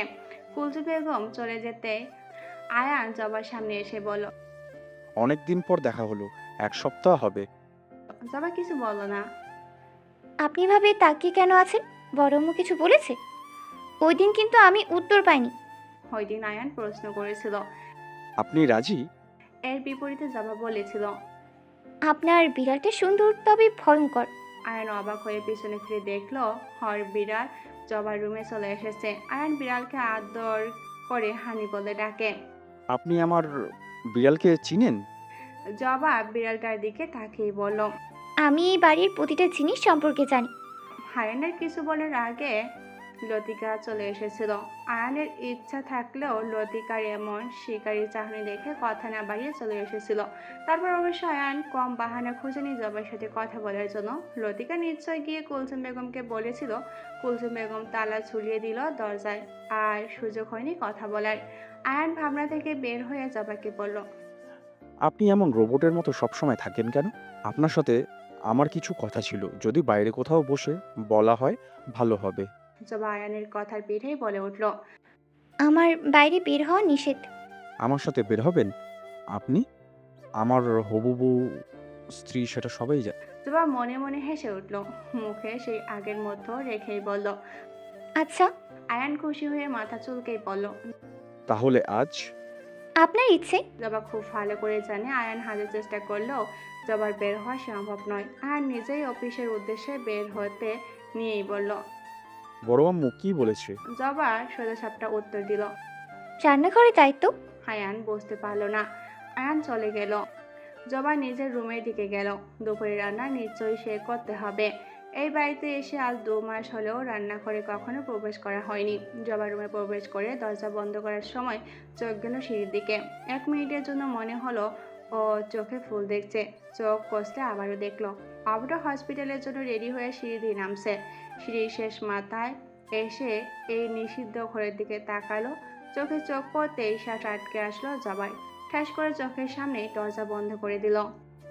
এই শোনো না, প্রতিদিন ভালোবাসার নতুন নতুন গল্প পেতে ও শুনতে চাইলে আমাদের আলোর ডায়েরি চ্যানেলটি সাবস্ক্রাইব করে পাশে থাকা বেল আইকনটি বাজিয়ে দিও, কেমন? রান্নাঘরের এপাশ ওপাশ ভালো করে দেখে নিল জবা। সব কিছু খুব সুন্দর করে গোছানো। এত সুন্দর গোছানোর আড়ালে কিছু একটা চোখে পড়লো জবার। ঠোঁটের কোণে হাসি ছড়িয়ে কাজে মন দিল। ক্যামেরার আড়ালে এই হাসি চোখে পড়ে না কুলসুম বেগমের। উনি ল্যাপটপে তাকিয়ে আছেন জবার দিকে। রান্নাঘরে গোপন ক্যামেরা লাগিয়ে গিয়েছিলেন দেখতে কে জবাকে হেল্প করছে। এই মেয়ে আসার পর থেকে এক এক করে এই বাড়ির সব কিছু শেষ হয়ে যাচ্ছে, মানুষ থেকে শুরু করে সম্পর্ক। অথচ এদিকে তাকালে মনে হয় স্বর্গের পরই নেমে এসেছে। কে এই মেয়ে? জবা লতিকাকে জিজ্ঞাসা করে নিল কি রান্না করতে হবে। লতিকার সব বিদেশি রান্নার নাম বলে দিল, সব কুলসুম বেগমের শিখিয়ে দেওয়া। জবা গ্রামের মেয়ে, এইসব রান্নার নাম তো মনে হয় এ জীবনেও শুনেনি, আর রান্না করা তো দূরের কথা। আজ এই একটা বাহানায় কুলসুম বেগম জবাকে বাড়ি থেকে বের করে দিবে। শায়লা বেগম কিছু বলার সুযোগ পাবে না। হঠাৎ মনে হলো না, বের করবে না। লতিকার একটা দেবর ছিল যে সারাদিন চুরি করে রাত হলে মদ খেয়ে নেশা করে পড়ে থাকে, ওর সাথে বিয়ে দিয়ে দিবে। এটাই সবচেয়ে ভালো শাস্তি হবে। কুলসুম বেগমের মস্তিষ্ক বলে উঠল, চৌধুরী বাড়ির বড় বউ কিনা একজন নেশাখোর, কে বিয়ে করবে? এত অধপতন কিভাবে হলো এই বাড়ির? লোক জানলে কি হবে? মিডিয়া হতে শুরু করে সব তখন এক নিউজ নিয়েই মেতে উঠবে, সুযোগ পাবে। শত্রুপক্ষে অনেক কিছু ভাবা উচিত। কুলসুম বেগম মস্তিষ্কের কথা শুনলো, বাদ দিল লতিকার দেওয়ারের কথা। আবার মনে হলো, সাহেলা যদি সত্যি ওকে ছেলের বউ করে রেখে দেয়, আমার ছেলেকে যে খুন করেছে তাকে আমি কিভাবে চোখের সামনে সহ্য করব? ওর জন্য আজ আমার ছেলে আমার কাছে নেই। ওর ভোলাবালা চেহারার আড়ালে নিশ্চয়ই কোনো উদ্দেশ্য আছে। আর সেটা কি? ওর চেহারায় আমি কারো প্রতিচ্ছবি দেখি। কুলসুম বেগম চোখ বন্ধ করতে চোখের সামনে আরো তীরের মতো ধারালো চোখ, বারবার ঠোঁটের কোণে বিজয়ী হাসি, কথা ছুরি হাঁটা চলা চোখের সামনে ভেসে উঠল। কুলসুম বেগমের চোখ থেকে নিজের অজান্তেই এক ফোঁটা জল গড়িয়ে পড়ল। বুকের ভিতর জ্বালাপোড়া করছে। এক গ্লাস পানি খেয়ে ল্যাপটপ বন্ধ করে চেয়ারে বসে মাথায় হাত দিয়ে চোখ বন্ধ করে রাখলো। স্পষ্টভাবে বলে উঠল, মায়া। জবা রান্নাঘরে এসে সতর্ক চোখে চারপাশ তাকিয়েছিল, সাথে সাথে ছোট্ট ক্যামেরা চোখে পড়ছিল। কুলসুম বেগম যে এতটা বোকা এটা ভাবতে হাসি পেল জবার। জবা নিজের হাতের মোবাইল ঘড়ির সাহায্যে কাউকে কল দিল। খুব সাবধানে সবকিছু রান্না শেষ করলো। রান্না শেষ করে হাতের দিকে তাকালো, হাত অনেক জায়গায় কেটে গেছে। শাড়ির দিকে তাকালো, সাদা শাড়ি, অথচ এক ফোঁটা ময়লা ছিটা ফোটাও নাই। এতই তো রান্না সে এক হাতে করেছে, কেউ দেখলে কখনো বিশ্বাসই করবে না। দুপুরে লতিকা সবার জন্য খাবার টেবিলে সাজালো। শায়লা সিদ্দিক কোথাও গিয়েছিলেন, দুপুরে এসে টেবিল টেনে সবাইকে ডাকলেন। শায়লা সিদ্দিক শাশুড়ির জন্য খাবার উপরে পাঠিয়ে দিলেন। বয়স হয়ে এসেছে, সারাদিন নিজের রুমে নামাজ কালাম করেন, যত আমল করা যায় তা চেষ্টা করেন। দিন দুনিয়ার কোনো খবরে তেমন তিনি রাখেন না। শাহানীন বিনুনি ঘোরাতে ঘোরাতে সবকিছু ভালো করে দেখেই বলল, বড় ভাবি নিশ্চয়ই আজকে আসবেন, সব কিছু ঠিকঠাক তো? শায়লা সিদ্দিক সবকিছুর দিকে তাকিয়ে বলল, সবকিছু ঠিকঠাক। এত আয়োজন, কেউ কি আসবে ভাবির সাথে? শাহানীন ফিসফিস করে বলে উঠল, আজ রান্না কে করেছে জানো? কে? শাহানীন ইশারায় জবার রুম দেখেই বলল, এই মেয়ে। প্রথম কথাটা শায়লা সিদ্দিকের বিশ্বাস হলো না। লতিকা পাশ থেকেই বলে উঠল, হ মেজো আপা, ছোট সাহেব ঠিকই বলতেছে। শায়লা অবাক দৃষ্টিতে খাবারের আইটেমগুলোর দিকে তাকালো। খাবারের টেবিলে সবাই বসে আছে। বেলি কলেজ থেকে এসে বলেছে ভীষণ খিদে পেয়েছে আম্মু। বেলি আয়ার পাশাপাশি বসে আছে। অব্র হসপিটালে শালীন মেয়েকে খাইয়ে দিচ্ছে। খাবারে কোনো ফুল খুঁজে পেল না কুলসুম বেগম। খাবার মুখে দিয়ে কিছু সময় চুপ করে রইল। একবার আর চোখে তাকালেন শায়লা সিদ্দিকের দিকে। শায়লা সিদ্দিক স্বামীর জন্য খাবার টিফিন করে দিচ্ছেন। কাজের ব্যস্ততার জন্য বাড়িতে ফিরতে পারেননি সে। আয়ান খাবার মুখে দিয়ে বলল, যাক, লাস্ট পর্যন্ত এই বাড়ির খাবারের স্বাদ ফিরে আসলো। এই কয়েকদিন তো আমার খাবারের রুচিই চলে গিয়েছিল। লতিকা মুখে হাসির ভাব ফুটিয়ে বলল, আয়ন বাবাজি, আজকার খানা তো আমাগো বড় স্যারের বউ বানাইছে। আয়ান প্রথম লতিকার কথা বুঝলো না, তবে জবার বলা সকলের কথা মনে হতেই বলল, রান্নাঘরের দায়িত্ব মানেই জবা। লতিকা 32 দাঁত বের করেই বলল, হ, ওই জবানা টবা ওই মাইয়ায়। বেলি বিরক্ত হয়ে বলল, লতিকা, তুমি হয় সম্মান দিবে না হয় অসম্মান, তবে একবার বড় সারের বউ আরেকবার ওই মাইয়া বলে অপমান করো না। আমি তোমাকে সম্মান করি বলে বুঝিয়ে বললাম। শত হলেও সেই ছোট থেকে আমাদের লালন পালন করেছো। জবাও আমাদের মতো তোমার সন্তানের বয়সী। তার উপর তোমার স্যারের বউ ছিল। আসিফ ভাই তোমাকে অনেক হেল্প করতো। লতিকা গায়ে হাত দিয়ে বলে উঠল, তবা তবা বেলি আম্মা, বড় স্যারের বউরে আমি অসম্মান করুম এত বড় সাহস আমার? স্যার নাই তয় কি হইছে? আমার মেলা মায়া লাগে স্যারের বউয়ের লাইগা। এত সুন্দর একটা মাইয়ার দিকে তাকাইলে মনটা ঠান্ডা হইয়া যায়। কথা বলতে বলতে লতিকা চোখ মুছল। লতিকা ভুলেই গেল যে কুলসুম বেগমের সামনে দাঁড়িয়ে আছে।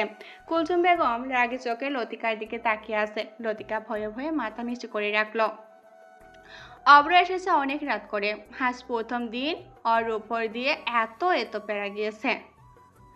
লতিকা দরজা খুলে দিল। অব্র ক্লান্ত শরীরে হেলে দুলে নিজের রুমে যাওয়ার আগে সিঁড়ির পাশে নিষিদ্ধ ঘরটার দিকে তাকালো। রুমে এসে ফ্রেশ হয়ে নিল। কুলসুম বেগম ছেলের রুমে এসে রুমটা সুন্দর করে গুছিয়ে বসলেন। অব্র মাকে দেখে হালকা হাসলো। কুলসুম বেগম বসে কিছু সময় হসপিটালে কেমন কাটলো প্রথম দিন শুনলেন।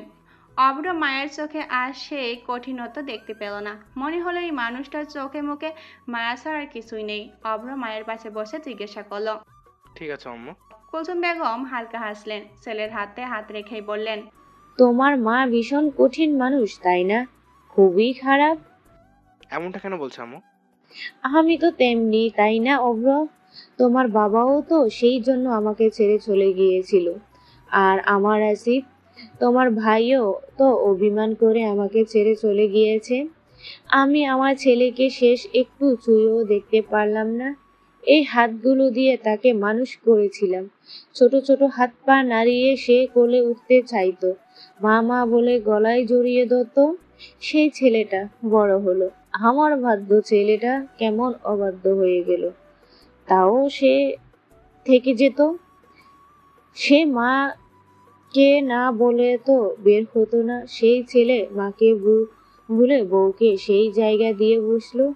আমি বুঝলাম আমার ছেলে আর আমার নেই। কাউকে বলতে পারছিলাম না, সহ্য করতে পারছিলাম না। তাও যদি সে থেকে যেত। ওই মেয়েটা আমার ছেলেকে জাদু করেছিল, তাই না অভ্র? চোখ থেকে পানি গড়িয়ে পড়ছে কুলসুম বেগমের। অভ্র সারাদিন ভীষণ ক্লান্ত ছিল। মায়ের মাথায় হাত বুলিয়ে বলল, তুমি আজ মেডিসিন কেন খাওনি? মেডিসিন খেলে এইসব উল্টোপাল্টা চিন্তা মাথা ঘুরতো না। চলো মেডিসিন খেয়ে লক্ষ্মী মেয়ের মতো ঘুমিয়ে পড়বে। কুলসুম বেগম চোখ মুছতে মুছতে বলল, আমি ঠিক আছি, তোর জন্য খাবার নিয়ে আসি। তুমি ঠিক আছো, আমিও দেখতে পাচ্ছি। তবে এখন তোমার রেস্ট দরকার। কুলসুম বেগম কিছু কথা বলে নিজে চলে গেলেন। অভ্র বিছানায় শুয়ে ফ্যানের দিকে তাকিয়ে রইল। মনে পড়ল সকালের সেই চাহনি, মুখের উপর দরজা বন্ধ করে দেওয়া দৃশ্য। আয়ান আর সেই দুপুরে চলে এসেছিল জবাকে নিয়ে বের হবে। প্রথম দেখায় সে জবার প্রেমে পড়েছে। দুদিন আগে ভাবি খেয়ে মায়ের জায়গায় বসানো ছেলে হাজ তাকে বউ বানানোর জন্য ছটফট করছে। কি আজব, তাই না? আয়ান সিঁড়ি দিয়ে চুপি চুপি নেমে জবার রুমের সামনে দাঁড়াতেই দরজা খুলে গেল। যেন জবা অপেক্ষায় করেছিল। সে জানতো আয়ান আসবে। আয়ান অপ্রস্তুত হয়ে পড়ল। জবার চুল বেলুনি করা, সাদা শাড়ি, মুখে কোনো সাজসজ্জা নেই। কি স্নিগ্ধ শান্ত এক মুখখানা। চারদিকে তাকালে হাজার বছর তাকিয়ে থাকা যায়, ক্লান্তি আসে না। আয়ান হাঁ করে তাকিয়ে রইল। কি আজব একজন পুলিশ অফিসার, এভাবে থমকে যান। কিছু বলতে গিয়েও গলায় আটকে গিয়েও ভয় হয়। এই শান্ত মুখটার দিকে তাকালে ভুলে যায় সে কি বলতে এসেছিল। জবা কঠিন মুখে হালকা হাসি ফুটল। এই প্রথম মনে হলো আয়ান কারো হাসি দেখেছে। বুকে হাত দিয়ে বুঝলো হার্টবিট বেড়ে গেছে। হার্ট অ্যাটাক করে বসবে না তো। আয়ান নিজেও বকা বকা হাসি দিয়ে একটা চকলেট জবার দিকে এগিয়ে দিল। আমাকে বাচ্চা মনে হয়? আয়ান বকার মতো চকলেটের দিকে তাকিয়েই বলল, মেয়েরা তো সবসময় বাচ্চাই থাকে, বাচ্চাদের চকলেট চিপস এটা সেটা খেতে চায়। বাহ, মেয়েদের বিষয় তো ভালোই জানে। আয়ান চকলেটটা পকেটে ঢুকে নিল। ঘাড় ঘুরিয়ে অন্যদিকে তাকিয়েই বলল, আমি সত্যি মেয়েদের বিষয়ে তেমন জানি না, একমাত্র বেলির সাথে একটু কথা ঝগড়া, আর তেমন কোনো মেয়ের সম্পর্কে জানিই না। জবা কিছু বলার আগে আয়ান জবার চোখে চোখ রেখেই বলে উঠল, তবে আপনাকে জানতে চাই। অভ্র রুম থেকে বের হয়েছিল ফ্রিজ থেকে পানি নিতে। নিচে এসে জবার আয়ানকে একসাথে দেখে জবার দিকে তাকিয়ে রইল। অভ্র জবাকে দেখেও তেমন কোনো রিয়াকশন দিল না। চেনেন না কেউ, ভীষণ অচেনা, কখনো দেখেনি, এমনভাবে তাকিয়ে চোখ সরিয়ে নিল। আয়নার দিকে তাকিয়ে বলল, আমার চকলেট? কি আজব, একটু আগে বাচ্চা নই বলা মেয়েটা এখন চকলেট খুঁজছে। একটা মানুষের রূপ কয়টা, এই জন্যই বুঝি বলা হয় নারী তুমি বহুরূপী। আয়ান জলদি পকেট থেকে চকলেট বের করে জবার হাতে দিল। জবা আয়ানের সামনে চকলেট ছেড়ে মুখে দিল। অভ্র হাতের মুঠো শক্ত করে গ্লাসটা ধরে রেখেছে। বাড়িতে এসেছে অভ্র আজ 10 দিন, অথচ একবারও এই মুহূর্তের জন্য জবার সাথে কথা হয়নি।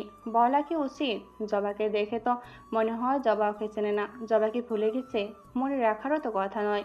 ওর রক্ত জবার সাথে এই জবাতে কোনো মিল নেই। হে রক্ত জবার মুখে রক্তাক্ত হাসি কার হৃদয় রক্তাক্ত করার ক্ষমতা রাখে।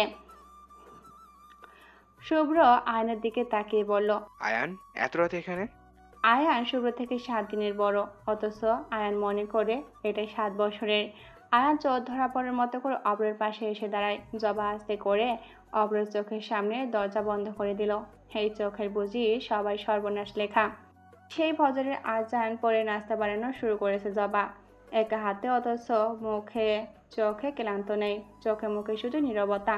শায়লা সিদ্দিক কয়েকবার চেয়েছিলেন হেল্প করতে, কুলসুম বেগমের উপর ভীষণ রাগ হলেও কিছু বলতে পারছে না। বেলি মায়ের দিকে তাকিয়ে রেগে বলে উঠল, আমার শাশুড়ি যদি এমন হতো এতদিনে একদম সোজা করে ছেড়ে দিতাম। অথচ মনে মনে বলে উঠল, একবার অভ্রের সাথে আমার বিয়ে হোক, এই দজ্জাল শাশুড়িকে যদি আমি সোজা না করেছি, আমার নামও বেলি না। জবাকে দিয়ে করানো সব কিছুর সুদ আসলে নিব আমি। জবা নাস্তা বানানো শেষ করে রান্নাঘর থেকে বের হতেই মাথা ঘুরে পড়ে গেল। লতিকা চিৎকার চেঁচামেচি করে সবাইকে ডাকতে শুরু করলো। ভয় পেয়ে গেল কুলসুম বেগম। উনি শুধু প্রতিশোধ নিতে চেয়েছিল, কারো মৃত্যু নয়। আয়ানও নিজের রুম থেকে বের হয়ে আসলো। শায়লা সিদ্দিক জবার চোখে মুখে পানি ছিটকে দিলেন, কোনো লাভ হলো না। আয়ান কোলে নিতে চাইল, কোথা থেকে এসে অব্র জবাকে কোলে নিয়ে চলে গেল হসপিটালের উদ্দেশ্যে। পুরোটার সময় সবাই তাকিয়ে রইল, কেউ কিছু বলার সুযোগও পেল না। কুলসুম বেগম থতমত মুখে বসে রইল ঝোপায়। জবাকে নিয়ে ফিরল অব্র, সাথে বেলি, আয়ানও আছে। শায়লা সিদ্দিক জবাকে দেখে এগিয়ে গিয়ে জিজ্ঞাসা করলো, এখন কেমন আছো? জবা কোনো উত্তর দিল না, সোজা নিজের রুমে চলে গিয়ে দরজা লাগিয়ে দিল। রাগে জ্বলে উঠলেন শালীন বেগম। দেখলেন ভাবি, মেয়ের তেজ কেমন? শুধু শুধু তো বড় ভাবি এরে সহ্য করতে পারে না।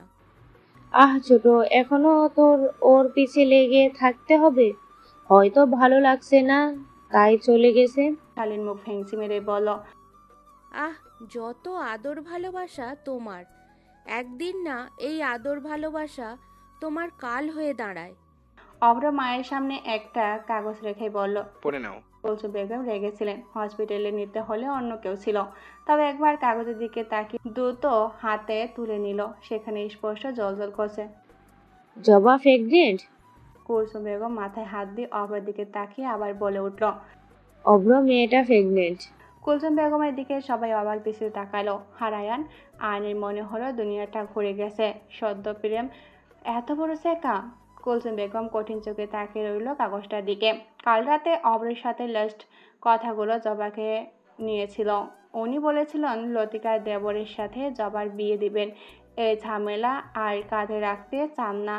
এর বিপরীতে অব্র কিছুই বলেনি। অব্র লতিকার দেবরের বিষয়ে সব কিছু জানতো, তাও বলেছে তোমার ইচ্ছা আম্মু, তোমার উপর কারো কথা নেই। অথচ আজ শুনছে ওনার নাতি নাতনি আসতে চলেছে।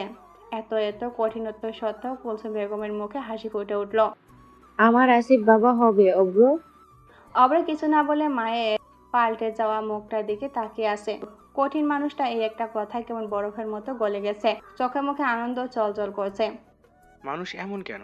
এই যে ছেলের বউ মানতে রাজি নয়, অন্যের মেয়ের প্রতি এত নিষ্ঠুরতার আচরণ, অথচ নিজের বংশের প্রদীপ আসবে শুনতেই চোখে মুখে এত আনন্দ।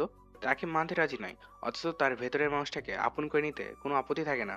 অব্র এত কিছু ভাবতে ভাবতে তার ছেলের হাসি দিয়ে আর একবার কাগজের দিকে তাকালো বন্ধ হয়ে থাকা নিষিদ্ধ দরজার দিকে। ফিসফিস করে বলে উঠল, সরি আম্মু, আজ এমনটা না করলে তোমার একটা ভুল সিদ্ধান্তের জন্য নিজেই আফসোস করতে হতো আমৃত্যু। হয়তো নিজেকে কখনো ক্ষমা করতে পারতে না। আমি ছেলে হয়ে মায়ের এমন ভুল কিভাবে করতে দেই? গোধূলির শেষ বিকালে হাঁটুতে মুখ গুজে বসে আছে জবা। জানলা দিয়ে বাহিরে তাকালো জবা। জানলার পাশে পেয়ারা গাছে কোথা থেকে উড়ে এসে একটা কাক বসেছে। শেষ বিকেলে তৃষ্ণার্ত কাক ডাকতে শুরু করলো।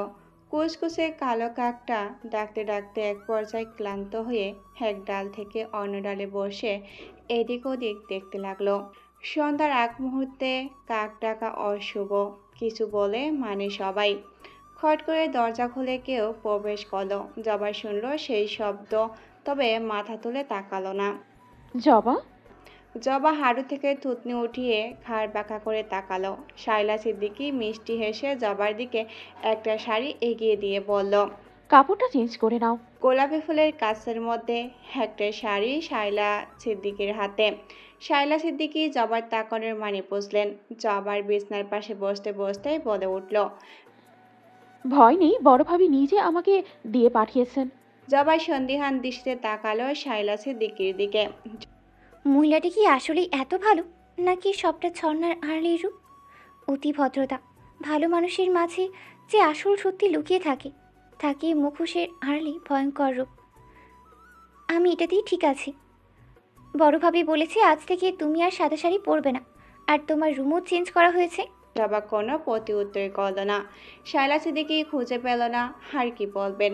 জবার কোনো আগ্রহ পেল না ওনার প্রতি। একজন আগ্রহ না দেখালে কি কথা দীর্ঘ করা যায়? জবা বাড়ি কারোর সাথে ফ্রি নয়, সবার দিকে কেমন শুধু তাকিয়ে থাকে। এই তাকানোতে আসলে কি লুকিয়ে থাকে? মানুষকে পড়তে চায় নাকি বুঝতে চায়? আসলে কি মানুষকে পড়া চায়? শাইলা সিদ্দিকী শাড়িটা রেখে জবার মাথায় হাত রেখে বলেন, মন খারাপ?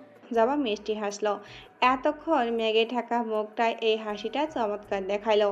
এই মুখে মেঘ মানায় না, সব সময় চাঁদের মতো জল করবে হাসি। যার মন নেই তার মন খারাপ হয়? এমন প্রশ্নে হক চকিয়ে গেলেন শাইলা সিদ্দিক। মন নেই? মন ছাড়া মানুষ থাকে নাকি মেয়ে? আমরা এই পৃথিবীর বিষাদ দিয়ে মনকে আড়াল করে রাখি, মেঘ দিয়ে ঢেকে রাখি। সবার একটা সুন্দর মন থাকে। জবা খোলা চুলগুলো হাত খোপা করে বলল, সব মন কি মন হয়? এত কঠিন কথা বোঝেন না শাইলা সিদ্দিকী। উনি সরল সহজ মানুষ, এত শান্ত কণ্ঠের কঠিন কথা বোঝেন না। নিজেকে এভাবে কঠিন একটা ধাঁধার মধ্যে গুড়িয়ে ফেলছো। সহজ হওয়ার চেষ্টা করো মা। শব্দটা শুনতেই মহুয়ার বুক ভার হয়ে আসলো। উদাসীন চোখে তাকিয়ে বলল, কুলসুম বেগম গভীর চিন্তায় হাত কচলাচ্ছেন। একবার ঘড়ির দিকে তাকিয়ে ফাইল হাতে নিলেন। কাকে কল দিয়ে রাগী কণ্ঠে হুঙ্কার দিয়ে উঠলেন, আমার গুছানো ফাইলের মধ্যে দুইটা কোথায়? ও পাশের কারো কথা শুনে রেগে কুলসুম বেগম মাথায় হাত দিয়ে বসে পড়লেন। মনে হলো মাথার উপর আকাশ ভেঙে পড়েছে। এত বড় ভুল কিভাবে হলো? কিভাবে এত বড় ভুল করে বসলো? এখন কি হবে? কার হাতে পড়েছে ওই ফাইল? এত বছর পর কি আবার সবকিছু নতুন করে শুরু হবে? ভয়ে কিঞ্চিত কেঁপে উঠল কুলসুম বেগমের বুক। জবাকে রুমে দেওয়া হয়েছে, দোতলায় দক্ষিণ পাশের সবচেয়ে শেষের রুমটা। রুমটার চারপাশ একবার চোখ বুলিয়ে নিল জবা। লতিকা খুব সুন্দর করে রুমটা গুছিয়ে গেছেন। রুমে প্রয়োজনীয় সব কিছু আছে।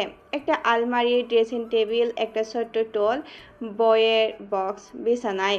জবা জানলার পর্দা সরিয়ে নিচে তাকালো। জানলা দিয়ে গেট দেখা যায়। জবার চোখে পড়ল ঘামায়তো একটা মুখ, হাতে কিছু একটা নিয়ে গেট দিয়ে ভিতরে আসছে। শার্লিন বেগম বসে বসে সিরিয়াল দেখছেন। সারাদিন একের পর এক হিন্দি সিরিয়াল দেখবেন আর ভিলেন চরিত্রগুলোকে গালাগালি করবেন, তবে শেষে নিজেই সেই চরিত্র অভিনয় করতে শুরু করেন। বেলি মায়ের পাশে বসেই পড়ল, আম্মু, আব্বু কবে আসবে? দেখ দেখ বেলি, আজ আমার মেয়ের শাশুড়ি এমন হলে দেখিয়ে দিতাম। আর সাথের বোনটা দেখ, মনে হয় কাল নাগিনী। বেলি হতাশ কণ্ঠেই বলল, আম্মু, আমি কি জিজ্ঞেস করেছিলাম, কি উত্তর দিলে? শারীর বেগম টান টান উত্তেজনা নিয়েই বললেন, দাঁড়া না, একটু তো দেখতে দিবি। বেচারি মেয়েটার উপর এত অত্যাচার করছে, কিভাবে সহ্য করে এসব? অন্য কারোর দুঃখ দেখে কষ্ট লাগে আম্মু, অথচ ঘরের মানুষের দুঃখ দেখে মজা পাও। তোমার আর তাদের মধ্যে পার্থক্য কোথায় বলো? এখানে মনে হতে পারে শুধু একটা চরিত্রের অভিনয় করছে, অথচ এইগুলো শুধু সিরিয়ালের নয়, বাস্তব জীবনে ঘটছে। বাস্তব ঘটনাকে কেন্দ্র করেই কিন্তু এইসব তৈরি হচ্ছে, অথচ আমরা ঘর দেখি না, সিরিয়ালে দেখে চোখের জল ফেলি। শালীন বেগম টিভি থেকে চোখ সরিয়ে কখন মেয়ের ছলছল চোখের দিকে তাকিয়েছিলেন নিজের হয়তো জানাই নেই। চোখের সামনে যেন নিজেকে ওই চরিত্রেই দেখতে পেলেন। উনিও তো জবার সাথে এমনটাই করেন। তাহলে কি সিনেমার থেকেও বাস্তব জীবনের গল্প বেশি কষ্টদায়ক? তাহলে আমরা অন্যের কষ্টে কষ্ট কেন পাই না? মা মেয়ের কথার মাঝেই অভ্র বাড়ি ফিরল। অভ্রের হাতে কিছু একটা ছিল। বেলি অভ্রের দিকে তাকিয়ে বলে উঠল। ভাই কখন আসলে? অভ্র বিনিময়ে কোনো উত্তর দিল না, চুপচাপ চলে গেল নিজের রুমে। আল্লাহ, এমন একটা গুমরা মুখকে আমি কিভাবে মন দিয়ে বসেছি। লোকে ঠিকই বলে ডাক্তার মানেই কসাই, তারা ভালোবাসা মন বুঝে না। তবে আমি বেলিও কম নই, পাথরে কিভাবে ফুল ফোটাতে হয় খুব ভালো করেই জানা আছে। এক কাপ কফি নিয়ে পিছু পিছু যাই। ব্যাগ থেকে নিজের মোবাইল বের করে সতর্ক চোখে চারপাশে আরো একবার তাকায়। মহুয়া কোনো গোপন ক্যামেরা নেই তো আবার? এই বাড়িতে সবই সম্ভব। রান্নাঘরে রাখা গেলে ঘরও রাখা যাবে। জবা কাউকে কল দিয়ে বলে উঠল। কাজ হয়েছে? জি ম্যাডাম, ফাইল আমার কাছে। জবার ঠোঁটের কোণে হাসি ফুটে উঠল। গুড। ম্যাম, এখন কি জমা দিয়ে দিব? জবার মুখের রং বদলে যায়, চোখে মুখে প্রতিশোধ রাগ ফুটে ওঠে। না, তুমি নিজের কাছেই রেখে দাও, আমি আসছি। কিছু শাস্তি নিজের হাতে দিতে হয়, কিছু বিচার নিজে করতে হয়। আমি কি বাড়ির সামনে আসব? জবা কিছু একটা ভেবেই বলল। না, তুমি অফিসের পেছনেই রেস্টুরেন্টে চলে আসো। ফোন কেটে জবা টেনশনে পড়ে যায়। এখন কিভাবে বের হবে? রাতে রান্না হয়েছে, এতদিন সমস্যা ছিল না। রুমের ভিতর দিয়ে দরজা দিয়ে জানলার গ্রিল ঘুরে বের হয়ে যেত। এখন কিভাবে বের হবে? জবা বারান্দায় গিয়ে নিচে তাকালো।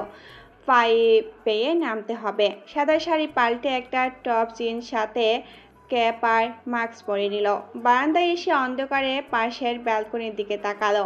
জবার পাশের ব্যালকনি থেকে টুংটাং গিটারের শব্দ আসছে। কে গিটার বাজায় খুব পরিচিত নয়, তবে সুরটা জবার চেনা। কেউ গুনগুন করে গিটারের সাথে সুর তুলছে। জবার হৃদয় থমকায় কিছু সময়ের জন্য। মায়াভরা দৃষ্টিতে তাকায় ব্যালকনিতে বসে থাকা আফসা ছায়াটার দিকে। ফিস ফিস করেই বলে ওঠে। এই বংশের কাউকেই ছাড়বো না আমি, প্রয়োজন হলে তোমাকেও না। জবা খুব সহজে পাইপ বেয়ে নিচে নেমে গেল। নামার সময় পাইপের সাথে লেগে ঠেস করে নিচে পড়ল। বাগানে এই সন্ধ্যায় এমন শব্দ পেয়ে হাতের গিটার সুর বন্ধ হয়ে গেল অভ্রর। পিছনে ফিরে তাকালো শব্দ পাওয়া জায়গার দিকে। লতিকা সব কিছু রেডি করে রাখলো। কুলসুম বেগম নিষেধ করেছেন জবার রান্নাঘরে আসতে হবে না। এই বাড়িতে নতুন সদস্য আসতে চলেছে, সেই খুশিতে মসজিদে জিলাপি দেওয়া হবে, আশেপাশে গরিব মানুষদের মিষ্টি দেওয়া হবে, বাড়িতে এতিমদের জন্য খাবার আয়োজন করা হবে। এতদিন যেই মেয়েকে একটা ঘরে বন্দি করে রাখা হয়েছিল, আজ তার সন্তান আসবে শুনে তার সন্তান নয়, এই সন্তান তো কুলসুম বেগমের ছেলের। জমিদারের রক্ত এই সন্তানের শরীরে, সেই জন্যই তো এত আয়োজন। বাচ্চা হওয়ার পর জবাকে সরিয়ে ফেলবে কুলসুম বেগম, শুধুমাত্র এই সন্তানের জন্য। এই বাড়ির নতুন সদস্যর জন্য জবাকে সবার সামনে ছেলের বউ বলে পরিচয় দিবেন কুলসুম বেগম। আসলে উনার মাথায় চলছেটা কি? বাড়ির সামনে কুকুর দেখে ভয়ে গাছের পিছনে লুকিয়ে আছে জবা। কুকুর ঘেউ ঘেউ করে জবার পিছু পিছু গাছের পিছনে এসে হাজির। জবা চিৎকার করে চোখ বন্ধ করে দৌড়াতে শুরু করলো। যত যাই হোক, কুকুর দেখলে হুঁশ থাকে না জবার। জমের থেকেও বেশি ভয় পায় কুকুরকে। সামনে কাউকে দেখে তার শার্ট খামচে ধরে বলে উঠল, প্লিজ প্লিজ হেল্প। অভ্র থমথমে মুখেই বলে উঠল। করছেন কি? শার্ট ছাড়ুন। জবা মাথা চাকিয়ে বলে উঠল, না না, আগে কুকুরটাকে দূরে সরান প্লিজ। অভ্র জবার পিছনে তাকালো।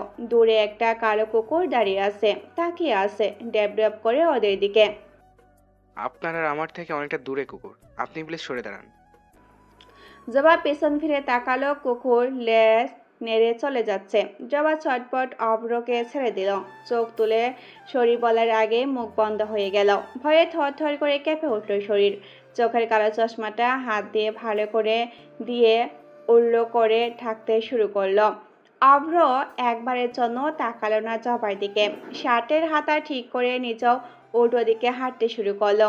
জবা জানে অভ্রকে চিনতে পারবে না, এমন গেট আপ জবার, সেটা হয়তো জবা নিজেও খুলে খুলে পাট পাট করে দেখলো। বিশ্বাস আসবে না অভ্র।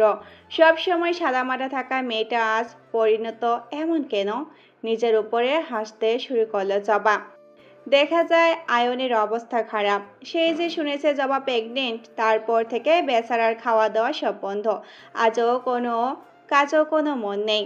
একজনকে তো বিনা দোষে জেল পুরে দিয়েছে, সে কখন থেকে ঘ্যান ঘ্যান করার জন্য, আরেকজন চোরকে ছেড়ে দিয়েছে।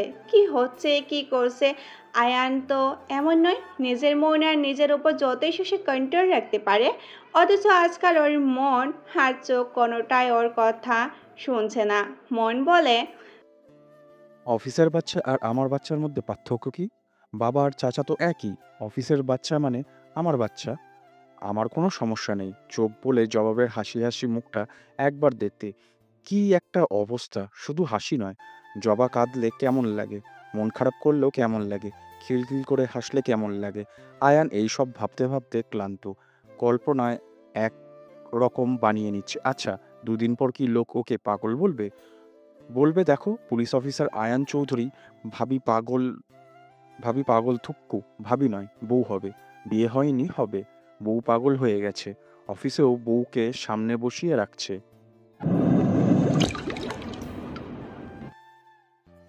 জবা রুমে এসে শায়লা সিদ্দিকীর দেওয়া শাড়িটা পরে নিল। গোলাপি শাড়ি, চুল বেলুনি করা, সাজগোজবিহীন একটা নারীকে এতটা আকর্ষণীয় লাগে। জবার দিকে তাকিয়ে আজ হয়তো আয়ান এই দুইবার হার্ট মিস করবে। জবা দরজা খুলে বের হলো রান্নাঘরের উদ্দেশ্যে। সিঁড়ি দিয়ে নামার সময় দেখলো সবাই ড্রয়িং রুমে। অভ্র কফি হাতে সোফা থেকে উঠে উপরের দিকে তাকাতেই থমকে গেল, সাথে সাথে চোখ সরিয়ে অন্যদিকে ঘুরে গেল। বিষয়টা দূর থেকে খেয়াল করলো শায়লা সিদ্দিক। সবার অগোচরে হাসি ফুটে উঠল ওনার ঠোঁটের কোণে। এই শোনো না, প্রতিদিন ভালোবাসার নতুন নতুন গল্প পেতে ও শুনতে চাইলে আমাদের আলোর ডায়েরি চ্যানেলটি সাবস্ক্রাইব করে পাশে থাকা বেল আইকনটি বাজিয়ে দিও, কেমন? এতিমখানায় আজ বিশাল আয়োজন চলছে বস্তিতে মিষ্টি বিতরণ। জবাকে সাথে নিয়ে এসেছে কুলসুম বেগম। জবা নিজ হাতে খাবারের প্লেট খাবার তুলে দিচ্ছে এতিম ছোট্ট ছোট্ট বাচ্চাদের। এদের মুখের দিকে তাকালে কেমন অসহায় লাগে জবার। ছল ছল চোখে তাকে রইল বাচ্চাদের মুখের দিকে। ভালো খাবার পেয়ে পেট ভরে খাচ্ছে, মুখে মিষ্টি হাসি। আজ যেন হাসি সরছে না বাচ্চাদের। জবা একটা বাচ্চার গায়ে হাত রাখতে বাচ্চাটার চোখ ছলছল করে উঠল। হঠাৎ কি হলো জানা নেই বাচ্চাটার। মা বলে কেঁদে উঠল। জবা বাচ্চাটাকে বুকে জড়িয়ে নিল। বয়স কত হবে, 3 কি 4 বছর এমন। আজ এতিমখানায় কুলসুম বেগম, শফিক সাহেব আর সাথে অব্র। জবার সাথে তাদের সহকর্মীও এসেছে। শফিক সাহেবের জবাকে একদম পছন্দ না, কিন্তু কেন পছন্দ না তাই উত্তর ওনার জানা নেই। উনি কি আসিফের মৃত্যুর জন্য জবাকে দোষী মনে করেন নাকি অন্য কিছু? শফিক সাহেব গম্ভীর মুখে তাকালেন জবার দিকে। জবা বাচ্চাটাকে কোলে বসিয়ে নিজ হাতে খাইয়ে দিচ্ছে, মুখে কি স্নিগ্ধ মিষ্টি হাসি। জবার গালে একটা তিলে ওনার চোখ আটকালো। উনি নিজের অজান্তেই বলে উঠলেন, এই মেয়ের দিকে তাকালে আমার চোখে মায়ের মুখটা ভেসে ওঠে। মায়ের গালেও তো এমন তিল ছিল। ওর চুল, ওর গায়ের রং, ওর হাসি, তাকানো, সবকিছু এত কিভাবে মিলে যায়। মনে হয় আমার সামনে মায়া হাসি হাসি মুখে দাঁড়িয়ে আছে, সেই একই চেহারা। শফিক সাহেবকে এভাবে মায়ার দিকে তাকিয়ে থাকতে দেখে কুলসুম বেগম শফিক সাহেবের সামনে এসে চোখ বড় বড় করে তাকিয়ে বলে উঠল, এভাবে কি দেখছো? সব সময় মাথায় আর চোখে রেখো সে বাড়ির বউ। উল্টাপাল্টা মাথায় কখনো আনবে না। শফিক সাহেব কুলসুম বেগমকে বড় ভাবি নয় বোনের মতোই মানেন। তাও মুখে বিশ্রী হাসি ফুটিয়ে বলে উঠল, কিন্তু তুমি তো ওকে মানো না। হঠাৎ এমন কি হলো তোমার? নাকি মাথায় অন্য কিছু ঘটছে? শফিক সাহেবের এমন হাসি গা জ্বলে উঠল কুলসুম বেগমের। শফিক সাহেব ফের তাকালেন জবার দিকে। এই মেয়ের মধ্যেও কিছু তো একটা আছে, কি বলো তো? কুলসুম বেগম ধরা কণ্ঠেই বলে উঠলেন, মায়া, মায়ার প্রতিচ্ছবি। জবা অবাক হয়ে তাকালেন শফিক সাহেবের দিকে। তাহলে কি এটা ভ্রম নয় ওনার? উনি যা দেখেন কুলসুম বেগমও তাই দেখেন? তাহলে কি এই মেয়ে মায়ার কেউ, মায়ার মেয়ে? নিজের ভাবনায় নিজেই চমকে উঠলেন। জবা বাচ্চাটার সম্পর্কে জানার জন্য এখানকার পুরনো লোককে জিজ্ঞাসা করলেন। জানা গেল ডাস্টবিনের ভেতরে 3 দিনের একটা বাচ্চা পাওয়া যায়, আর এটাই সেই বাচ্চা যার বাবা মার অনেক খোঁজ করেও কোনো সন্ধান পাওয়া যায়নি। বাচ্চারা দেখতে এত কিউট আর মিশুক, জবার ইচ্ছে করছে না ওকে রেখে যেতে। আমি প্রতি সপ্তাহে 2 দিন ওকে বাড়িতে নিয়ে আসবো। এখন সন্ধ্যা হয়ে গেছে, বাড়িতে ফিরতে হবে, চলুন। জবা পিছন ফিরে দেখলো অভ্র দাঁড়িয়ে। জবা মাথায় শাড়ি আঁচল টানতে চাইলে অভ্র বলে উঠল, আমার সামনে অন্তত এত অভিনয় করতে হবে না, চলুন। অভিনয়? খবর তার ছেলের হাসি দিয়েই বলে উঠল। তাহলে কি রিয়েল? জবা বাচ্চাটাকে বসিয়ে উঠে দাঁড়ালো, ঠোঁটের কোণে হাসি ঝুলিয়ে। খুমড়াটা টেনে ভদ্র মেয়েদের মতোই বলে উঠল, দেবর মশাই, আপনার কোথাও ভুল হচ্ছে। অভ্র পকেটে হাত ঢুকিয়ে জবার দিকে তাকিয়ে বিড়বিড় করেই বলে উঠল, শালার একই বলে কপাল। কোনো এক সময় যাকে বউ বানানোর স্বপ্ন দেখেছে, আর আজ তার দেবর হয়ে গেছে। লোকে বলে বাবা হতে গিয়ে মামা হয়ে গেছে, আর আমি স্বামী হতে চেয়ে দেবর। নিজের ভাবনার উপর নিজেই হেসে উঠল অভ্র। 6 বছর তো সবকিছু অতীত হয়ে গেছে। জবা মাথা নিচু করে অভ্রের পাশ কাটিয়ে যেতে নিলে অভ্র বলে উঠল, এত ভালো অভিনয় কিভাবে করো? অন্তত আমার সামনে এসব করার প্রয়োজন নেই। আম্মু চাচু চলে গেছে, আমি ছাড়া আর কেউ নেই এখানে। জবা ইনোসেন্ট মুখ করে চোখ তুলে অভ্রর দিকে তাকালো। অভ্র হাসলো। এই মেয়ে এত ইনোসেন্ট কিভাবে সাজে ইয়ার? ওর এই মুখের দিকে তাকালে একটা পাথর হৃদয়ের লোকও গলে যাবে। সেটা কি ও জানে? নিশ্চয়ই জানে। তাই তো খুব সহজে দুর্বল করে দিতে পারে সবাইকে, যেমন আয়ানকে করে দিয়েছে। আপনি কি বলছেন? আমি বুঝতে পারছি না। অভ্র আশেপাশে তাকিয়ে বলল, চলো বাইরে ওদিকটাই। জবা নিচের দিকে তাকিয়ে বলে উঠল। আমি এখন বাড়িতে যাব। অভ্র শান্ত চোখে জবার দিকে তাকিয়ে বাইরে চলে গেল। পিছু পিছু জবাও গেল। পুকুর পাড়ে দুজন বসে আছে। অভ্র একটা জিনিস খেয়াল করলো, জবাকে দেখে মনে হচ্ছে না সে এখানে নতুন এসেছে। মনে হচ্ছে এখানকার সবকিছু খুব ভালো করে জবার চেনা। কোথায় কি আছে চোখ বন্ধ করে জবা বলে দিতে পারবে। এতটা পরিবর্তন কিভাবে সম্ভব? 6 বছর কম নয়। 6 বছরে এত কিছু পরিবর্তন হতেই পারে। মানুষ তো সেকেন্ডে সেকেন্ডে পরিবর্তন হয়। অভ্র কথা শুরু করলো। কেমন আছো? জবার মুখের কোনো পরিবর্তন হলো না, তবে ঠোঁটের কোণে তার ছেলের হাসি ঝুলিয়ে রেখেছে। উত্তর দিলে না যে? জবার কাট জবাব। দেখতেই তো পাচ্ছেন। তুমি এখানে কেন? এগুলো খুবই কমন প্রশ্ন, কঠিন কিছু করেন? তোমার কাছে কমন মনে হচ্ছে? তা নয় তো কি? আপনি জানেন আমি এখানে কেন? তারপরও জিজ্ঞেস করছেন, হাস্যকর নয়? অভ্র জবার মুখের দিকে তাকিয়ে বলল, সবটা সত্যি। তোমার পরিচয় কেন বলছো না? আপনার জন্য বসেছিলাম। আমি মজা করছি না, বা মজার মুডে নেই রক্ত জবা। আমাদের এখন বাড়ি যাওয়া উচিত। অথচ আমার কোনো প্রশ্নের উত্তর পাইনি। এইগুলো প্রশ্ন ছিল? জবা, আমার সবকিছু জানতে ইচ্ছে হচ্ছে, কিন্তু কিভাবে শুরু করব? এই 6 বছরে নিশ্চয়ই সবকিছু পাল্টে গেছে। কি হয়েছিল? আর তুমি এখানে? আসিফ ভাই, সবকিছু আমার এলোমেলো লাগছে, হিসাব মেলে না। তেমন কিছুই হয়নি, শুধু মনে করুন আপনি আমাকে চেনেন না, আমিও আপনাকে চিনি না। আমাদের মধ্যেই শুধু একটাই সম্পর্ক, ভাবি আর দেবর, শেষ। অভ্রর কপাল স্লাইড করতে করতেই বলল। আর যদি সত্যিটাই সবাইকে বলে দেই? জবা অভ্রের চোখের দিকে তাকিয়েই বলল, আমি জানি আপনি কিছুই বলবেন না। অভ্র জবার হঠাৎ রেগে যাওয়া জল চোখগুলোর দিকে তাকিয়ে রইল। আমি সব কিছু জেনে ছাড়বো জবা, তুমি নিজেই বলতে বাধ্য হবে। জবা বাড়িতে ঢুকতে বাড়ির পরিবেশ একটু অন্যরকম লাগলো। একটু সামনে যেতেই দেখলো একজন ভদ্রমহিলা সোফায় বসে আছে।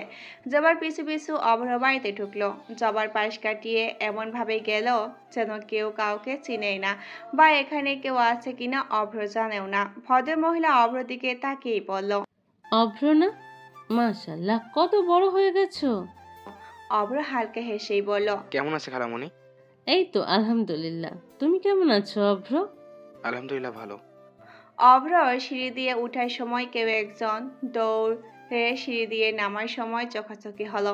মেয়েটা অভ্রকে দেখে থেমে গেল, কুটুকুসকে তাকালো। আপনি কি আয়ানের বন্ধু? ওকে একটা কথা বলে দেবেন, মরি চলে এসেছে, ওর শান্তি হারাম। আর হ্যাঁ, ওর পাশের ডয়ারে একটা চিরকুট রেখে এসেছি।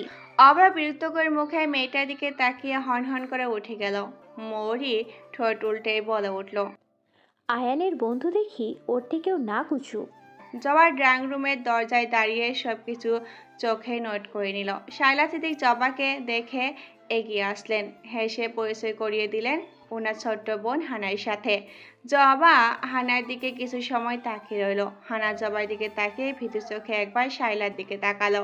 শায়লার চোখের ইশারায় কিছু বোঝালো। হানা হেসে জবার মাথায় হাত বুলিয়ে বলল, মাশাল্লাহ মাশাল্লাহ, আমাদের আসিফের নজর তো চাঁদের দিকে গিয়েছে। এত সুন্দর স্নিগ্ধ মেয়ে আমি এর আগে কখনো দেখিনি।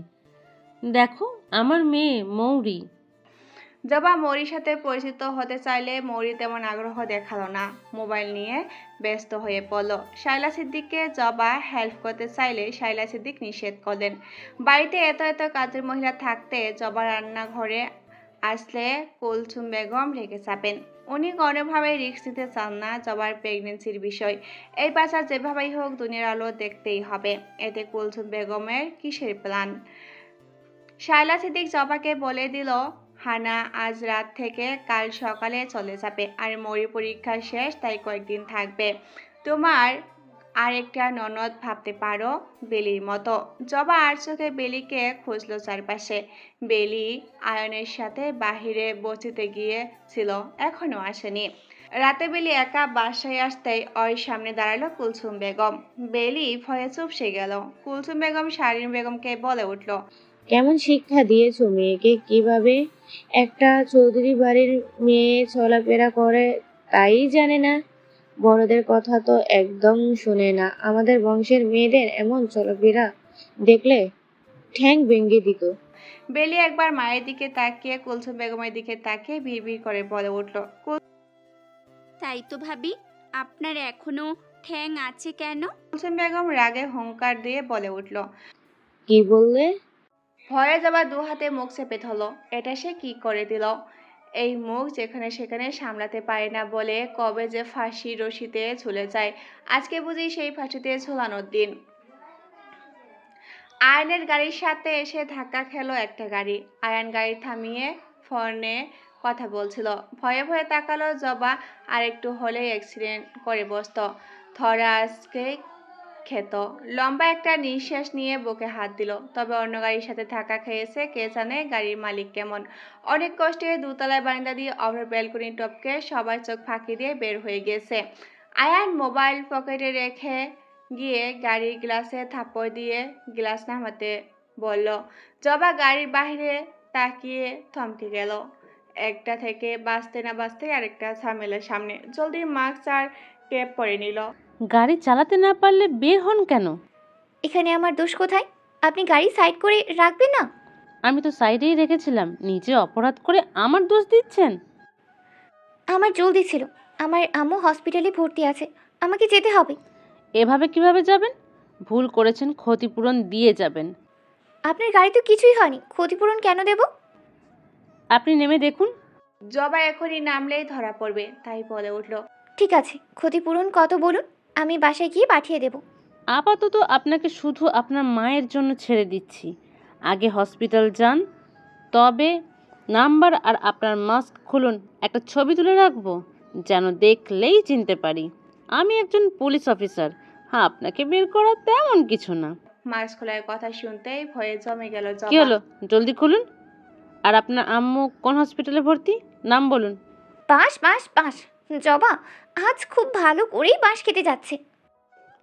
খাবার টেবিলে সবাই খোঁজ করলো জবাই। কুলসুম বেগম কঠিন কণ্ঠে ডাকলেন লতিকাকে। লতিকা ভয়ে ভয়ে সামনে আসলেন। বাড়িতে মেহমান আছে, তাদের সামনে বকা খাওয়ার ভয়ে ভীতু হয়ে রইল লতিকা। কুলসুম বেগম বললেন, জবাকে ডেকে নিয়ে আসো। লতিকা দ্রুত চলে গেল জবাকে ডাকতে। বেলি জবার রুমে এসেছিল জবাকে নিতে, অথচ রুমের ভিতর থেকে দরজা লাগানো দেখে কয়েকবার ডাকলো। কোনো সাড়া শব্দ না পেয়ে ভয় পেয়ে গেল। জবার কিছু হয়েছে ভাবতে ভাবতে মাথায় আসলো জবা তো প্রেগনেন্ট, ওর কিছু হয়নি তো। বেলি মাথা থেকে একটা ক্লিপ খুলে খুব সাবধানে দরজা খুলে ফেললো। ভিতরে এসে আরো অবাক হলো, কোথাও নেই। জবা কোথায়? এর মধ্যে বুঝলো কেউ রুমে আসছে। বেলি দ্রুত ওয়াশরুমে ঢুকে পড়ল।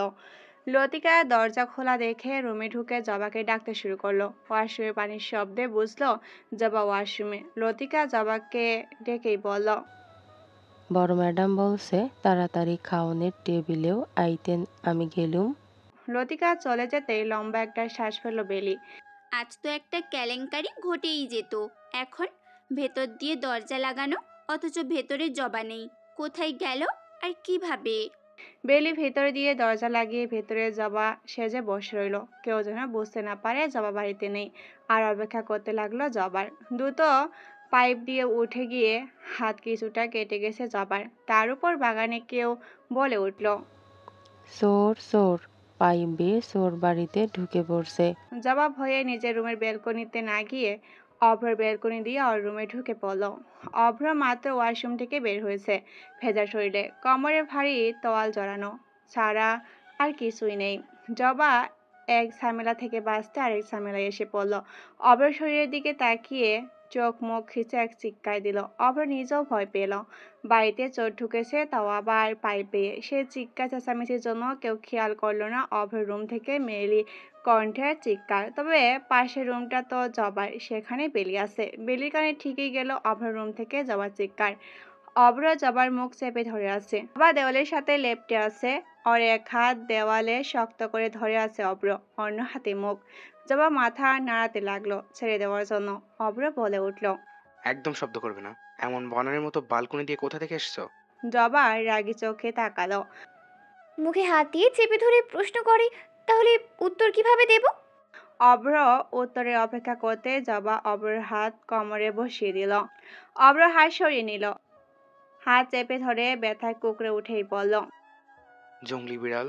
জবা কোমরে দুই হাত রেখেই বলে উঠল, প্রথম বলেছেন মানুষ, এখন বলছেন জংলি বিড়াল। আপনি নিজে কি? হ্যাঁ, নিজে তো একটা। অভ্রের দিকে তাকিয়ে অন্যদিকে ফিরে গেল। কি হলো বলো, আমি কি? জবা তোতলাতে তোতলাতেই বলল, আপনি আপনি একটা নির্লজ্জ বেয়াদব লোক। লজ্জা বলতে কিচ্ছু নেই। একটা মেয়ের সামনে এভাবে দাঁড়িয়ে আছেন। অভ্র হাতের দিকে তাকিয়ে দেখলো দাগ বসে গেছে। শুধু শুধু তো জংলি বিড়াল বলেনি অভ্র। অভ্র বুকে দুই হাত বেঁধেই বলল, আচ্ছা, আমি নির্লজ্জ? তার লজ্জাবতী ম্যাডাম, আপনি এত রাতে ব্যালকনি টপকে একটা নির্লজ্জ ছেলের রুমে প্রবেশ করছেন কেন? তাও তার অনুমতি না নিয়ে। আচ্ছা, আপনি কি জানেন একটা নির্লজ্জ ছেলে একটা মেয়ের সাথে কি কি করতে পারে? তাও রুমে আপনি আমি একা। টেস্ট কথাটা ফিস ফিস করে বলল জবার কানের কাছে এসে। জবা চমকে উঠল। মনে হচ্ছে অভ্র একদম কাছে চলে এসেছে। জবা চোখ বন্ধ করেই বলে উঠল, আমি এখন চিৎকার করব। অভ্র হেসে উঠল। সত্যি? ঠিক আছে, চিৎকার করো। এতে ক্ষতি কার হবে? আমি কিন্তু সব সত্যি বলে দিব। আমি কিন্তু যাইনি, তুমি নিজে এসেছো, তাও ব্যালকনি টপকে। জবা এইবার সাবধানে আরেকটু সরে দাঁড়ালো। পেছন ফিরে অভ্রর দিকে তাকাতেই অবাক হলো। এই ছেলের শার্ট কখন পরে নিল? অভ্রা জবাকে এবার তাকিয়ে থাকতে দেখেই বলে উঠল, এখন কে নির্লজ্জ? তুমি চোখ দিয়ে আমাকে গিলে খাচ্ছ। নির্লজ্জ তো তোমাকে বলা উচিত আমার। জবা চোখ সরিয়ে অন্যদিকে তাকিয়ে বলে উঠল, আপনাকে গিলে খাবো? তা আমি আয়নায় নিজেকে একবার দেখেছেন? সে তো রোজ দেখি। আপনার সাথে আমি অযথা কথাই কেন বলছি? আমার রুমে যাওয়া উচিত। এসেছো নিজের মর্জিতে, আর যাবে আমার। সবার বেলায় এমন চলে? মোটেও না। তুমি আর সবাই তো এক না। ভুলে যাবে না আমি আপনার বড় ভাইয়ের বউ। অভ্রে থমকালো। পর মুহূর্তে হেসেই বলে উঠল। আচ্ছা। জবা অভ্রার ব্যালকনি থেকে চলে গেল নিজের ব্যালকনিতে। অভ্রা পিছন থেকেই বলে উঠল, সাবধানে ভাবি, আপনার সাথে এখন আমার ভাইপো ভাইজির জীবন মরণ জড়িয়ে আছে। কথাটা যে অভ্র ইচ্ছে করে টিটকারি করে বলেছে বুঝতে অসুবিধা হলো না বুদ্ধিমতী জবার। জবা নিজের ব্যালকনিতে গিয়ে অভ্রের মুখের উপর ব্যালকনির দরজা শব্দ করে লাগিয়ে দিল। এক ঝামেলার পর আরেক ঝামেলা যেন লেগেই আছে জবার পিছনে। ফিরতে রুমে বেলিকে দেখে হতাশ হলো। এত ঝামেলা সে কাটিয়ে উঠতে পারছে না। এখন একে কি বলে বোঝাবে? বেলি জবাকে একের পর এক প্রশ্ন করে যাচ্ছে। জবা খুব সাবধানে ভেবেচিন্তেই বলে উঠল, বেলি, তুমি তো জানো আমাকে বাড়ি থেকে বের হতে দেওয়া হয় না। আজ আমার ভীষণ ফুচকা খেতে ইচ্ছে করছিল। কাউকে তো তেমন চিনি না। তোমার খোঁজ করে নিচ্ছিলাম, কিন্তু তুমি বাসায় ছিলে না, তাই আমি ব্যালকনি দিয়ে চলে গিয়েছিলাম। হাই সর্বনাশ! তুমি কি জানো না ভাবি এই অবস্থায় তোমার এভাবে যাওয়া উচিত হয়নি? বড় আম্মু জানতে পারলে কেলেঙ্কারি হয়ে যেত। আজ বাসায় তোমার জায়গায় হতো না। যদি তুমি পরে যেতে কোনো দুর্ঘটনা ঘটে যেত। তুমি তো জানো শুধুমাত্র এই বংশের প্রদীপ আসবে বলেই তোমাকে রেখেছে বড় আম্মু। জবা মাথা নিচু করে ছলছল চোখে তাকিয়ে বলো, জানি আমি গ্রামের মেয়ে, গাছ বেয়ে অভ্যেস আছে। শুধু তুমি কাউকে বলো না। আমি কাউকে বলবো না। বেলি জিজ্ঞাসা করতে চাইল। তুমি কি অভ্র ভাইয়ের ঘরে গিয়েছিলে? অথচ কথাটা গলায় আসতেই গিলে ফেললো বেলি। জবা সব ঝামেলা কাটিয়ে ফ্রেশ হয়ে বসলো। আজ একের পর এক একটা বিপদের মধ্য দিয়ে গিয়েছে জবা। এমন হলে কোনো কিছুই হবে না, সব পরিকল্পনা বিফলে যাবে। একে তো হায়নের হাতে আরেকটু হলেই ধরা পড়তো। শুধুমাত্র একটা ইম্পর্টেন্ট কল আসায় আইন দ্রুত চলে গিয়েছিল, না হয় আর সব কিছু ফাঁস হয়ে যেত। সবার শেষে নেমে আসলো জবা। জবার গায়ে নীল শাড়ি, চুলগুলো বেনুনি করা, হাতে গলায় কানে কিছুই নেই, তাও যেন কেউ একবার তাকালেই আটকে যাবে। জবা নিচে আসতেই লক্ষ্য করলো হানা আন্টি কেমন করে ওর দিকে তাকিয়ে আছে। মৌরির আগে ফুটছে। এই মা মেয়ের আবার কি হলো? শায়লা সিদ্দিক জবাকে মা? রেখেই বললেন, কই ছিলে জবা মা? এসো বসো, বড় ভাবি এইমাত্র রুমে গেল। তুমি খাবার শেষ করে বড় ভাবির সাথে দেখা করো, তোমার সাথে নাকি কথা আছে। জবা মাথা নেড়ে চেয়ারে বসলো। শায়লা সিদ্দিক নিজ হাতে খাবার বেড়ে দিলেন। ওনার এই অতিরিক্ত আদর ভালোবাসা দেখলে অবাক হয় জবা। শায়লা সিদ্দিক খাবার বেড়ে বোনের দিকে তাকিয়েই বলল, আমার চয়েস কেমন বলো তো হানা? আমার আয়নের পাশে একদম ফুটে থাকবে ফুলের মতো বউ, তাই না? জবার নাকে মুখে খাবার উঠে গেল। শায়লা সিদ্দিক দ্রুত পানি এগিয়ে দিলেন। মৌরির আগে শক্ত করে প্লেটের এক কোণে ধরে আছে। সদর দরজা দিয়ে আয়ান প্রবেশ করলো। দেখে মনে হচ্ছে বেশ চিন্তিত। মৌরি আয়ানকে দেখতেই দৌড়ে গিয়ে জড়িয়ে ধরলো। অবাক হয়ে আয়ান আশেপাশে তাকালো। তাজ্জব বনে গেল সে। ওর বুকে এভাবে ঝাঁপিয়ে পড়লো কে? আচমকে ওদের দিকে তাকিয়ে ঠোঁট বাঁকা করে হাসলো জবা।